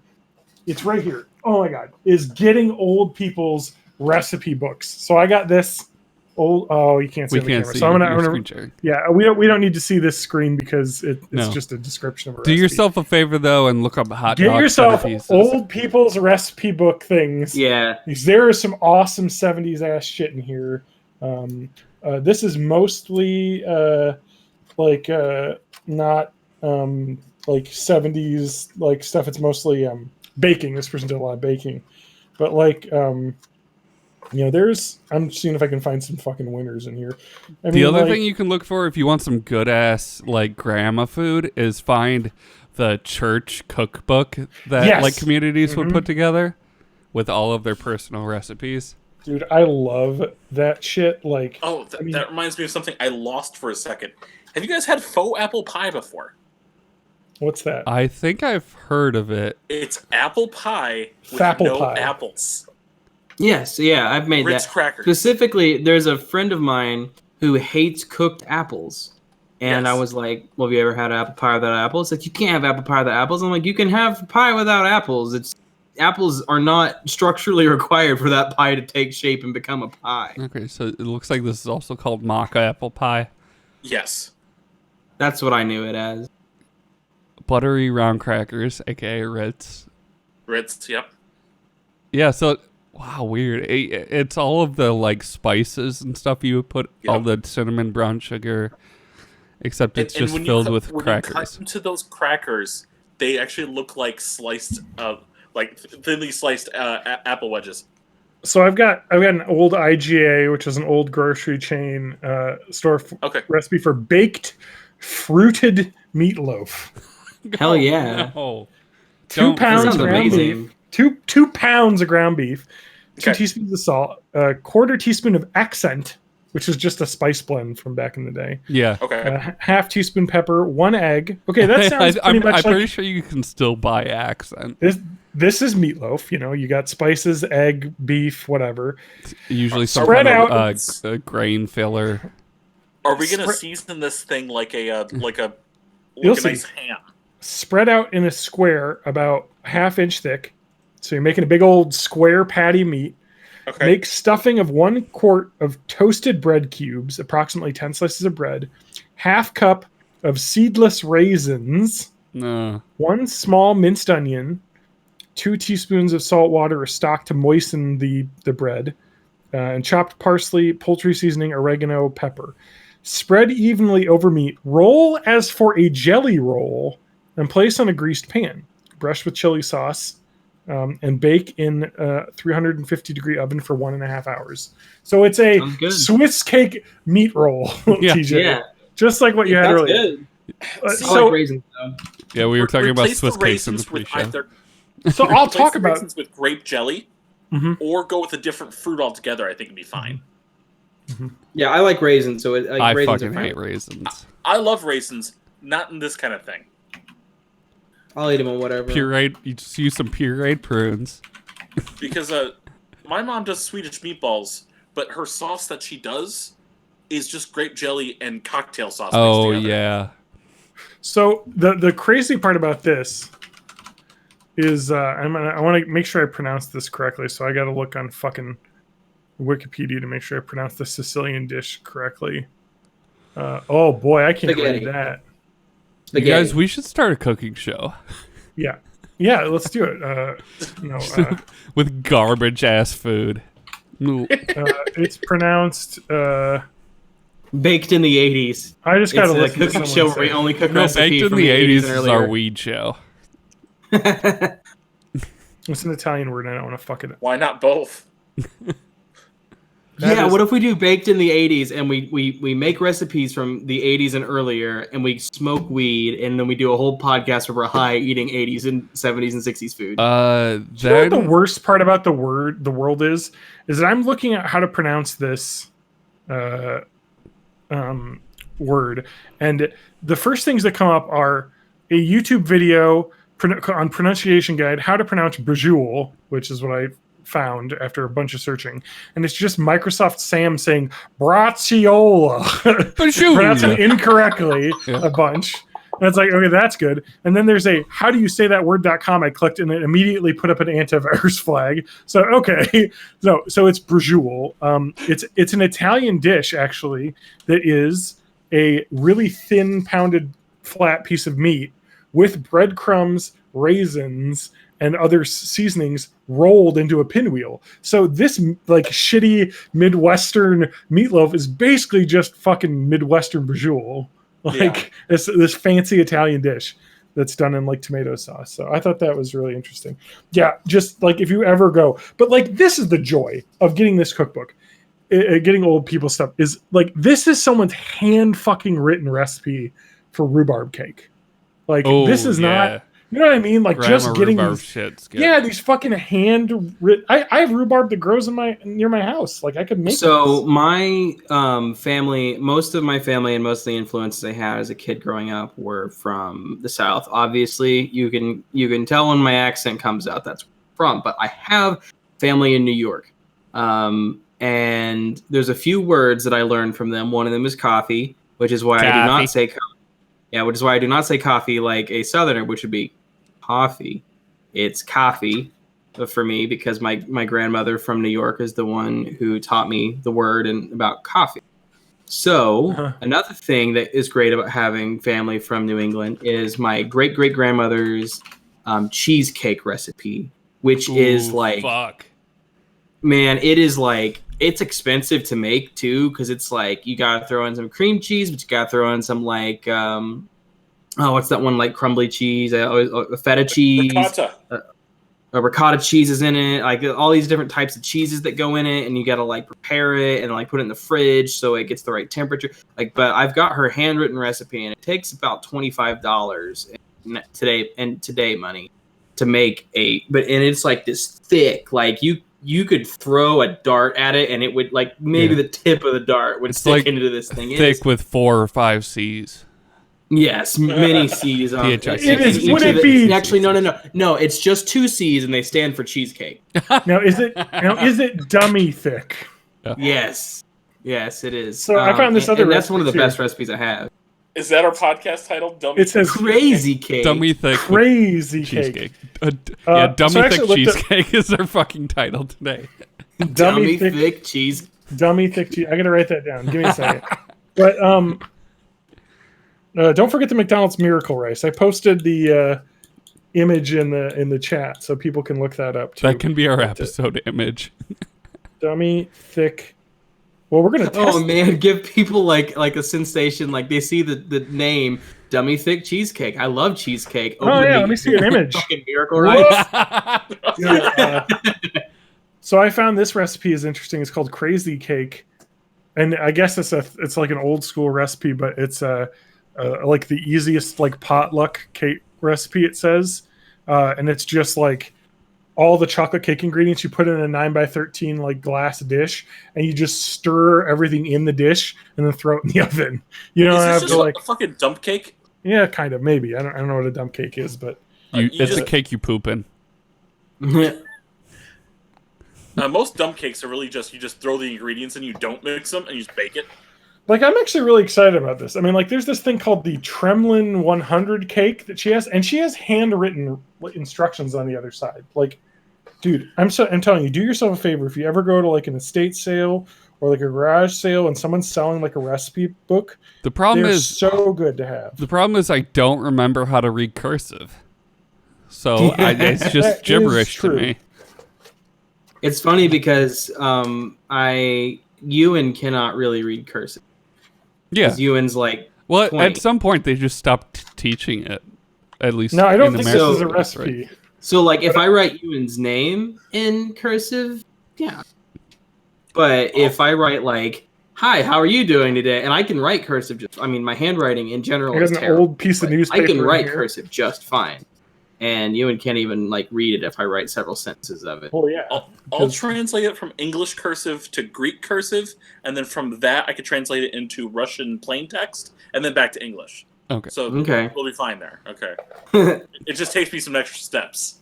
I just love this little recipe book because it's a lot of like like there's like clipped out of the newspaper. Look Oh, at nice. this, dude. I don't know where this is from. What look at how old this must be. A 29-cent hamburger there. Nice. So this is old, but this is rhubarb. Wait, is it a veggie burger? No, this is what? Oh, I saw, like, IE burger. No, it's IA burger. I don't know what this is. Oh. But It's probably a deluxe focaccia burger. Yeah, whatever Not it focaccia is. bread. It's 29 cents. Focaccia. I wish I had the year on these, but these are very old pieces of newspaper. So I don't know. I love like old recipes and getting people's like old recipe books because it's kind of like it's like excavation of like someone's like past. Yeah. You know, want to know because, what I like about getting, like, recipe books from estate sales? and Thinking stuff? about how the person like- that owned it died, and you're Yeah, picking that's the what I was corpse. going to say. It's like, yeah, on one hand, I get their cool recipes. On the other hand, they're dead and they're probably bad anyway. So, like, 2 wins. I actually think about it better is that like I'm kind of carrying on their cooking legacy. Mhm. Yeah, the Like, one good they- part about them, and then they died and got rid of all the bad parts. I always love your optimism. It's my best quality. Croak optimism. Croak optimism. What does a Croatian person sound like? Caw, caw, caw. All right, I'm gonna look up a YouTube video of Croatian people talking. Do they? I Okay, I this imagine isn't- they this just isn't sound in like English, so it's movie very hard. Russians. We went off the rails for a while, but this was a great way to. Yeah, dude, this is Take just half a the food podcast. podcast now. This is our food podcast. This is where I talk like movie fake Halala Russian. Katoja. That's hello. Thank you. Same to you. My Halala wife. Katoja. My wife. I will say Croatian sounds very similar to a Russian accent. Okay, so I can say this is my Croatian fake bad American racist accent. Yeah, stop being racist. I don't think Well, I accents mean, are you know, racist. it's my best per quality. se. I mean, Accents aren't racist if you're a white person doing another white accent. yeah, I mean, like Russian people are white, so I'm just making another white. But what about Jewish accents? Is that racist? It No, depends on that's what you mean by Jewish. anti-Semitic. Yeah. Is it? Hang on. What? Okay, let me. I got Yiddish. You got it. That's a spicy meatball, right? That's Yiddish. Yeah. Okay. Yeah. Okay, So wait, can I can- say Yiddish words, or is that racist? No, honestly, here's the thing about Jews. Spanky's gonna break it I'm down. gonna- Me, I'm going to break it down. Quote for you, right? Spanky. Here's the thing about I- Jews. My great grandmother Now, lived in New York. Spanky, She knew like Spanky, 2 Jews. I have. Are you going to go Southern on us? I we know you're honestly- from the South. Are you about to tell us how the Jews are running the world? Well, I guess we. What I was going to say was the Southerners are too busy hating people of darker skin complexion to hate That's the true. Jews. Oh, they're getting that's back more- to it. Well, I mean, that's more of like a city conservative thing to do. Got it. The forest conservatives are still on the hate and brown people kick. The But forest. because they do subscribe to like the like Alex Jones of the world for the hating brown people stuff, they also get a good dose of like the globalism, anti-globalism. The whole new world. So they probably still order thing. internalize a lot of it, but I would say that it's really we don't hear it much down here because we're 99.9% Southern Baptist. What about the Bayou conservatives, though? They're just Ooh, I don't afraid know of anyone from gators. Louisiana. Yeah, I don't know anybody from Gators. Louisiana. So anyway, guys, cabbage casserole. Half a cup of corn, or 1.5 cups cornflakes crumbled, right? Yep. 2 Nice. sticks of melted butter. Not enough. Woo! 4 cups of shredded cabbage. 1 can of cream of celery soup. 1 cup of milk.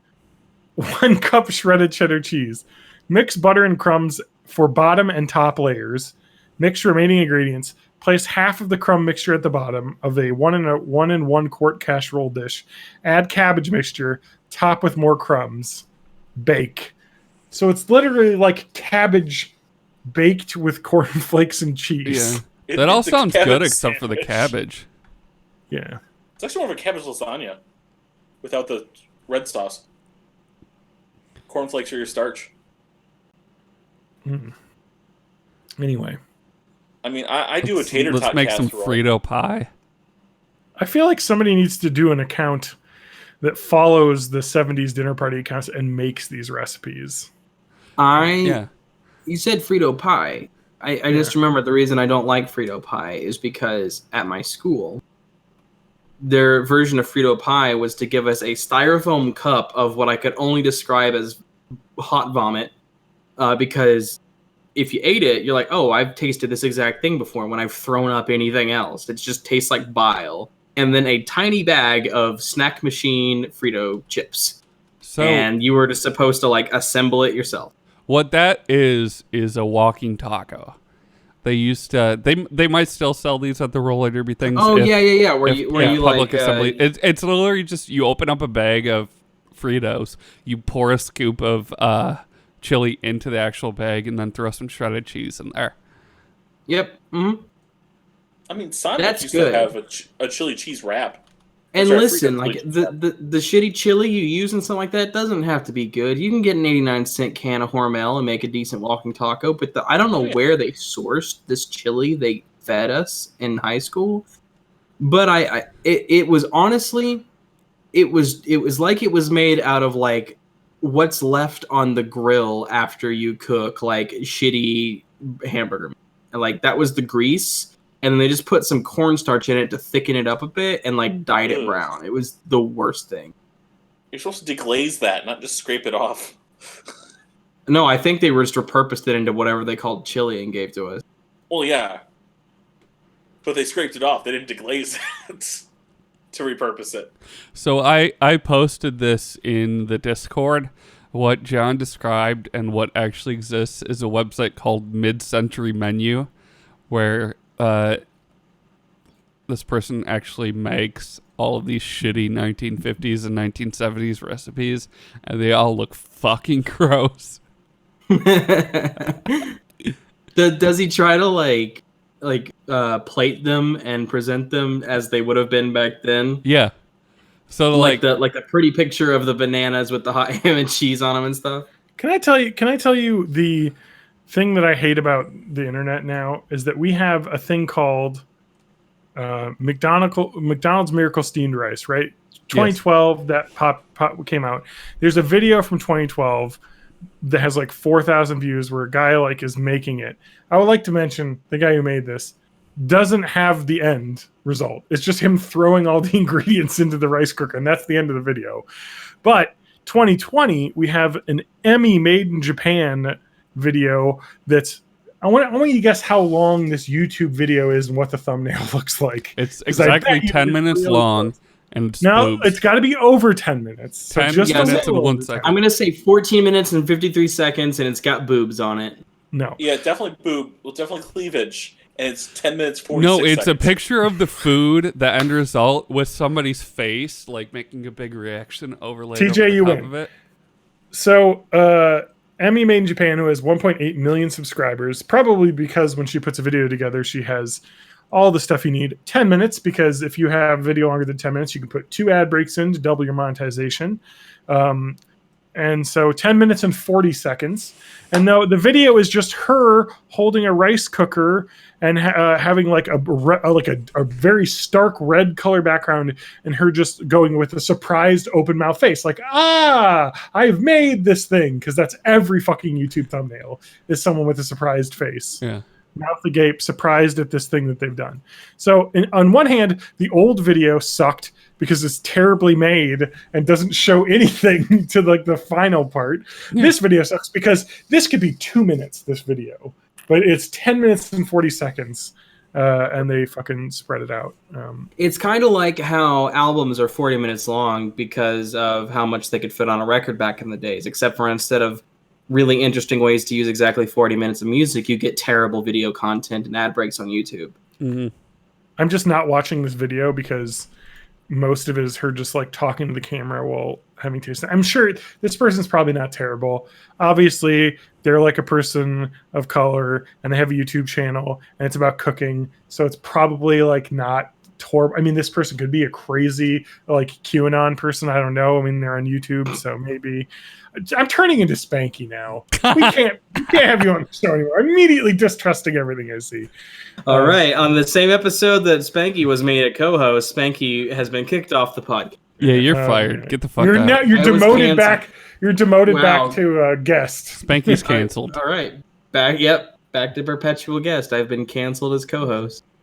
So yeah, no, this lady is just showing you how to make it. I'm not going to watch the video because it's way too long, and I'll just say that she puts it in the rice cooker at 4 minutes, and then the next 6 minutes are her reacting to it and that. But you do get some good shots of what it turns into, and that is mushy. But it's interesting. I'm looking forward to making this week because I've definitely done it before and it worked. It was really weird. I'm not looking forward to it, but I'm still gonna make it. I mean, if you wanted to be a little better about it, although you know what, that fucking cabbage casserole had cabbage steamed in a fucking oven. So I guess if you're putting this like shredded lettuce they put on these fucking Big Macs in the oven, you can do that. I wonder if DoorDash has like a special requests box that I can put in. Put it into a fucking rice cooker. I'm gonna get my wife. My wife. She might be taking a shower, but because it's late. But thanks, sexual. Well, I'll take the webcam to the shower. You know, the other day I actually threw water on her when she was in the shower. So was it boiling You could probably hot? make a YouTube video that's like, I throw water on my wife while she's taking a shower, and then like have her going like a surprise mouth agape. So hi, Lauren. Lauren, remember when we made the McDonald's miracle rice? Remember this? Oh yeah. How was that? It was fine. That's exactly my reaction. Yeah. I think someone said it was edible. It was all right. It was weird. I don't even think it was weird. It tasted like it just tasted like how you think it would taste. Yeah, like soggy McDonald's. Yeah, like chicken nuggets and fries. So I wanted to make this again this week. Soggy McDonald's is actually my Scottish grandfather's name. We're all good because Matt bought a rice cooker.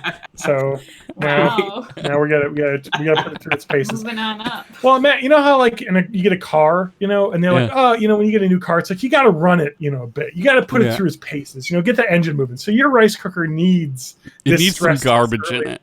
Yeah.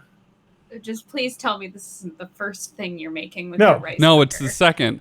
The first thing was rice with chicken broth. That's better than first. Yeah.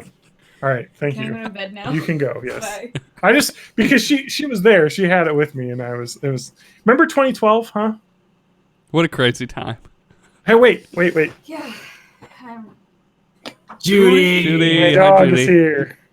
Yeah, she's excited. She was mad, by the way, that the door was closed. Well, I'm sorry. She kept coming over to boot me. Well, my dog isn't happy. Is the bed? My dog. You guys remember Borat? Dry. My dog. So right before we started the podcast, I looked over and saw the dog was in the bed, and she has been running around out in the yard all day, so she's very tired. And I knew that she had drooled all over the bed, and boy, was there a giant drool spot in the middle of the bed. There was so much drool. So yeah, no, we just turned the fan on. It's dried off. Yeah, it's so fine. It's sleepable. It's our little drool over. girl. Our little drool girl. Oh, you just a drooler. Puppies. You're just a drooler. Yeah. Look at your face. Yeah. I love this dog. I'm glad I have a dog and a home Very for good. this Oh my this- god. Yeah, me too. this period. I was talking. Sorry, guys. I was talking about that with my parents. I was like, I'm really glad we bought the house before this. Yeah. Judy, because- come on. The dog doesn't want to leave my side. Thank you. Well, because like yeah, so I can't yeah, it imagine sounds like living. it'd be great to like have a house that I own and a dog. I mean, I and got all that this stuff, space. but- I've got a yard I can go out into. See, this is why this is the difference again between Bernie and Elizabeth. But the thing is, Yeah, is the that- Elizabeth fans already have their shit.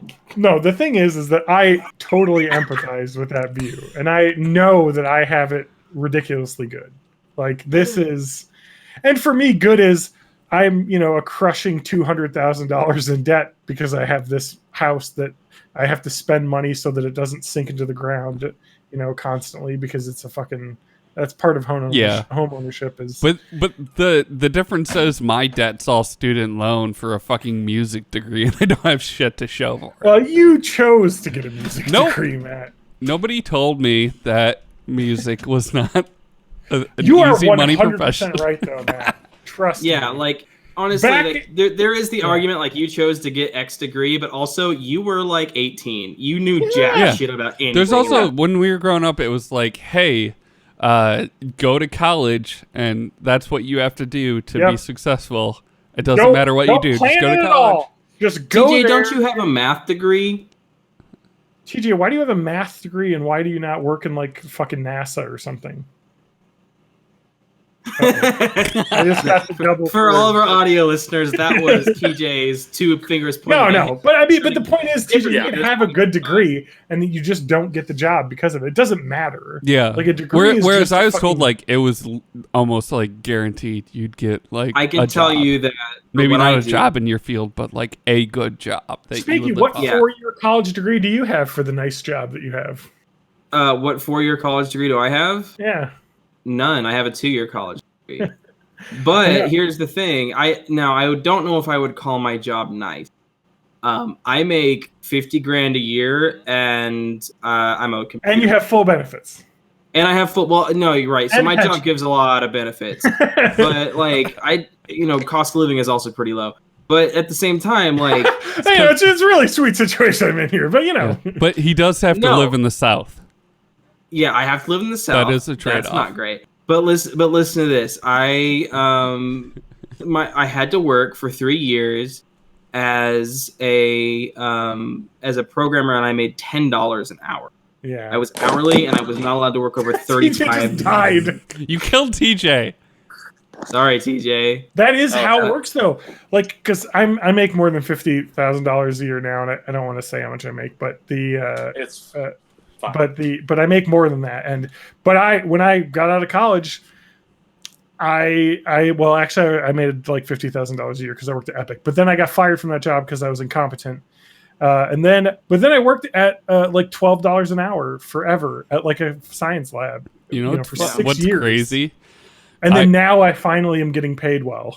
I It took did. that long. I just did the calculation for the pre-tax number of what I'm gonna be making by being unemployed, with the additional COVID $600 that's supposed to kick in next week. Yeah.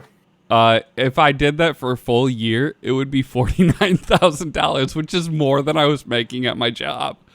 Yep. So the thing about it is, like, the degree, for me, in my case, what I'm doing mattered because anything that I could do, they didn't want me. They're like, okay, you need 4-year degree, you need experience with these technologies, you need experience, you need work experience. If you're fresh out of college, you have to have a 4-year degree, or like the automatic, like resume review, like service that we probably pay for will just can your. And I actually would lie on my resume. I wouldn't put what type of degree I had. I would just put education, Missouri State University, computer graphics programming, and that's all I put. I wouldn't put anything. But eventually I did get a job. It sucked. I hated it. I mean, everyone at the job was super cool and I liked all of them, but like the job itself was bad. And 2 years after I did that, I got an entry-level job as a programmer at the university I dropped out of. And that's where I still work. And I don't mind saying what my salary is because I work at a university. All you have to do is go and look up the information. You know, I'm a computer programmer. You know where I work. It's public record. Yeah, you get to see that. I think it's that's always just the thing you can see. Like, but that's the fucking capitalist in me, though, because like when you work at a private company, they're like, don't tell anyone else your salary. Yeah. Because then everyone will know how we- bullshit the differences are between people, Yeah. and you'll want more money. We don't want the workers organizing against us. So let's just make it a faux tell pas. you that part of my training at this place I'm at now, at the Dollar General, is basically blatant anti-union. Oh yeah, my friend hard. my friend whose name I won't. Well, I don't think he works there anymore, but he worked at Walmart, and like 90% of the training material is like unionizing is terrible because if you unionize, then you're gonna put all of your friends' jobs at risk, and if their jobs are at risk, then they don't get any of these nice benefits that Walmart. And unions benefits are are really good. business. You get a 10% discount on non-food item, or like non-grocery or non-general items or whatever. Like you get all this crazy good stuff, and you would never want to unionize and risk your friend's job. And it's just like 90 minutes of that.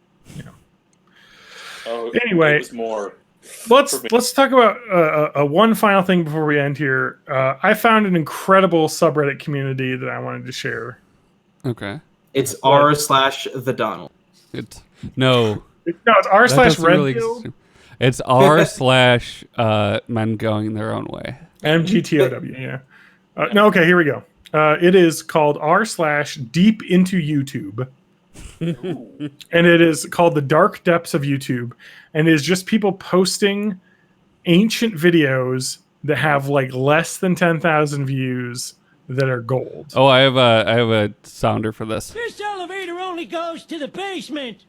And someone made an awful mess down there. So most of it is just really cringy, like home videos and bad animations that have like 900 views, but are also like great. You know, like there's some really good like vaporwave remixes and stuff of the Jewel Osco theme song. I guess I'm gonna listen to this now, actually.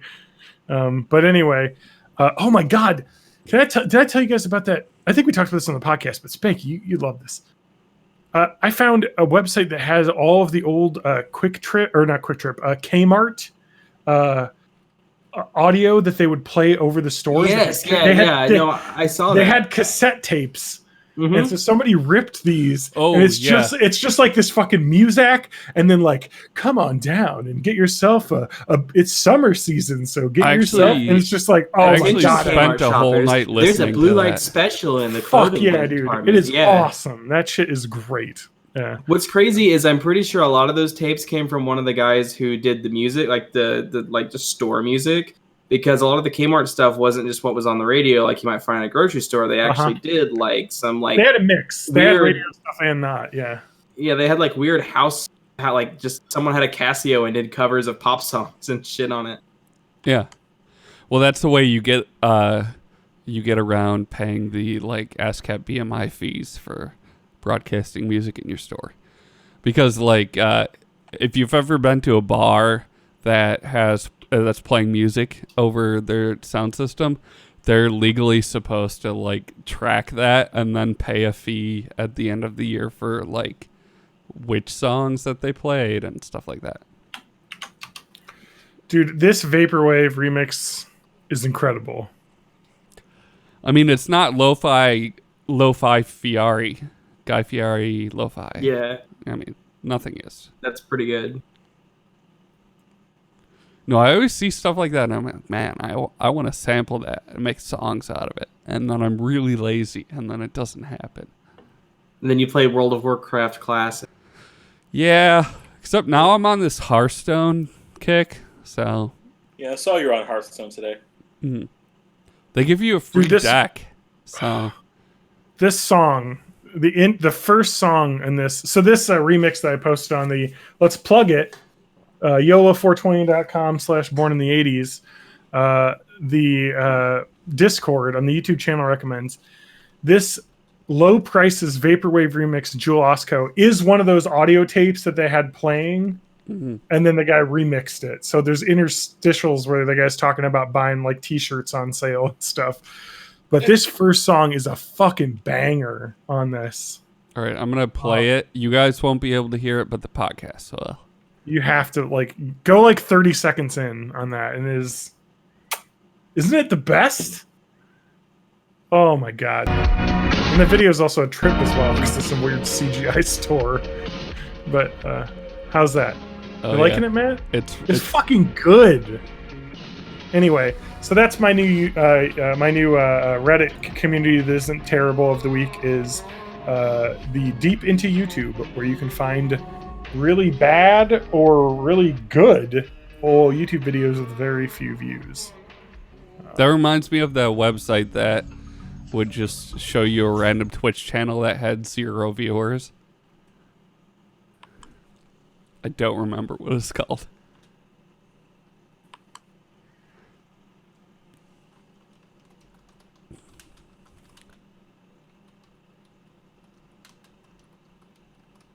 I'm basically just going to be watching videos from this. Lonely Streams, lonelystreams.com. You'll go on it. It'll randomly show you a live Twitch channel that has 0 viewers. I love that. And you'll find some really fucking weird shit.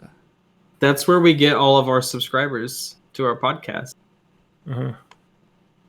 I also have posted a video where there's a lady in a cow costume just singing "Happy Birthday, Tom," and there's like a whole YouTube genre of like "Happy Birthday," insert name here, and video, the generic fucking backgrounds that you can send to your friend with that name as their birthday. So that's like a whole thing.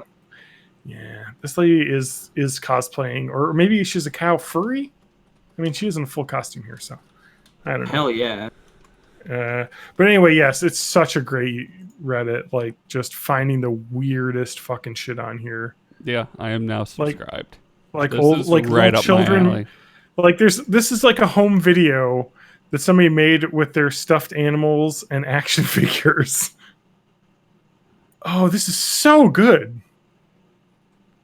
Oh my god. I wonder if any of Ewan's videos from like way back in the day. Because I mean, like, you know, Ewan was 9 in 2009. Yeah, this is the thing. When I was 9, I had my parents' video camera, and I made insane shit like this. But there was no way for anyone to. This is a fucking choice video. This Toxic Crusaders that this fucking kid did. Baron von Bear, who is a stuffed bear. A lot of other characters. This has 58 views on YouTube since 2012. This is a real undiscovered gem of a thing. I gotta give this to Ewan. I'm sure Ewan would love this. Oh, it's so I'd so like good. to announce my new Twitch show. It's gonna happen every Thursday night. It's called Deep Into YouTube, where we. I think we honestly, I shit. think we should do that, and we could figure out a way to do that with us watching it together on Discord, maybe. Yeah, right. Yeah, we probably could. We should do that. I'd love to watch some of this shit because, like, there is so much good. I mean, like, what is it, like 200 hours of video is uploaded to YouTube every second or some nonsense? Yeah. It's a fucking ridiculous ratio. Yeah. So it's about a year a day, I think, is an easier ratio. That's fucking crazy. I'm going to read a thing here. Mind-blowing YouTube facts. 5 billion videos watched every day. That is at 300 hours of video every minute. So, yeah, that's a lot. And there's a lot of good shit in there that is not stuff. So maybe that's the next Amazon expedition. It's the YouTube deep dive. And you have like a nautical theme where we're like going down into the depths of the ocean. Sorry, go ahead. Like some Jacques Cousteau narration. Yeah. So that's 60 years uploaded every day then. Yeah. Yeah. It's a person's lifetime of video uploaded to YouTube. The craziest thing is that means that if you upload anything to YouTube, the odds are overwhelming that 0 people will watch it. So if you get literally 1 person to watch your video, you've won the lottery already. Yeah. Hell yeah. That's fucking crazy. Yeah, And that makes sad. me happy when I have videos that have comments on it and people say they like it. Mhm. I'm like, one person saw this and enjoyed this. I'm very happy. Yeah. So Matt, go ahead and play us off. I think we're done. The website is borninthE80s.net. You can find all of our past episodes there, or follow us on whatever your favorite podcast streaming service you have is. But more importantly, talk to us directly. We're at 80s Podcast on Twitter, though no one checks that, other than putting the new episodes up there. Mhm. But come to our Discord. That's YOLO420.com/borninthE80s. John, where can we find you specifically? I am John_Danger on Twitter.com. I will post pictures of my McDonald's Miracle Rice that I make sometime during this week because I fucking work from home now. I can drive to the McDonald's and buy the ingredients and fucking make it for lunch one day and share it. I'll put videos up of that for the listeners. You can find all of my live streams at hemsworthfeet.world.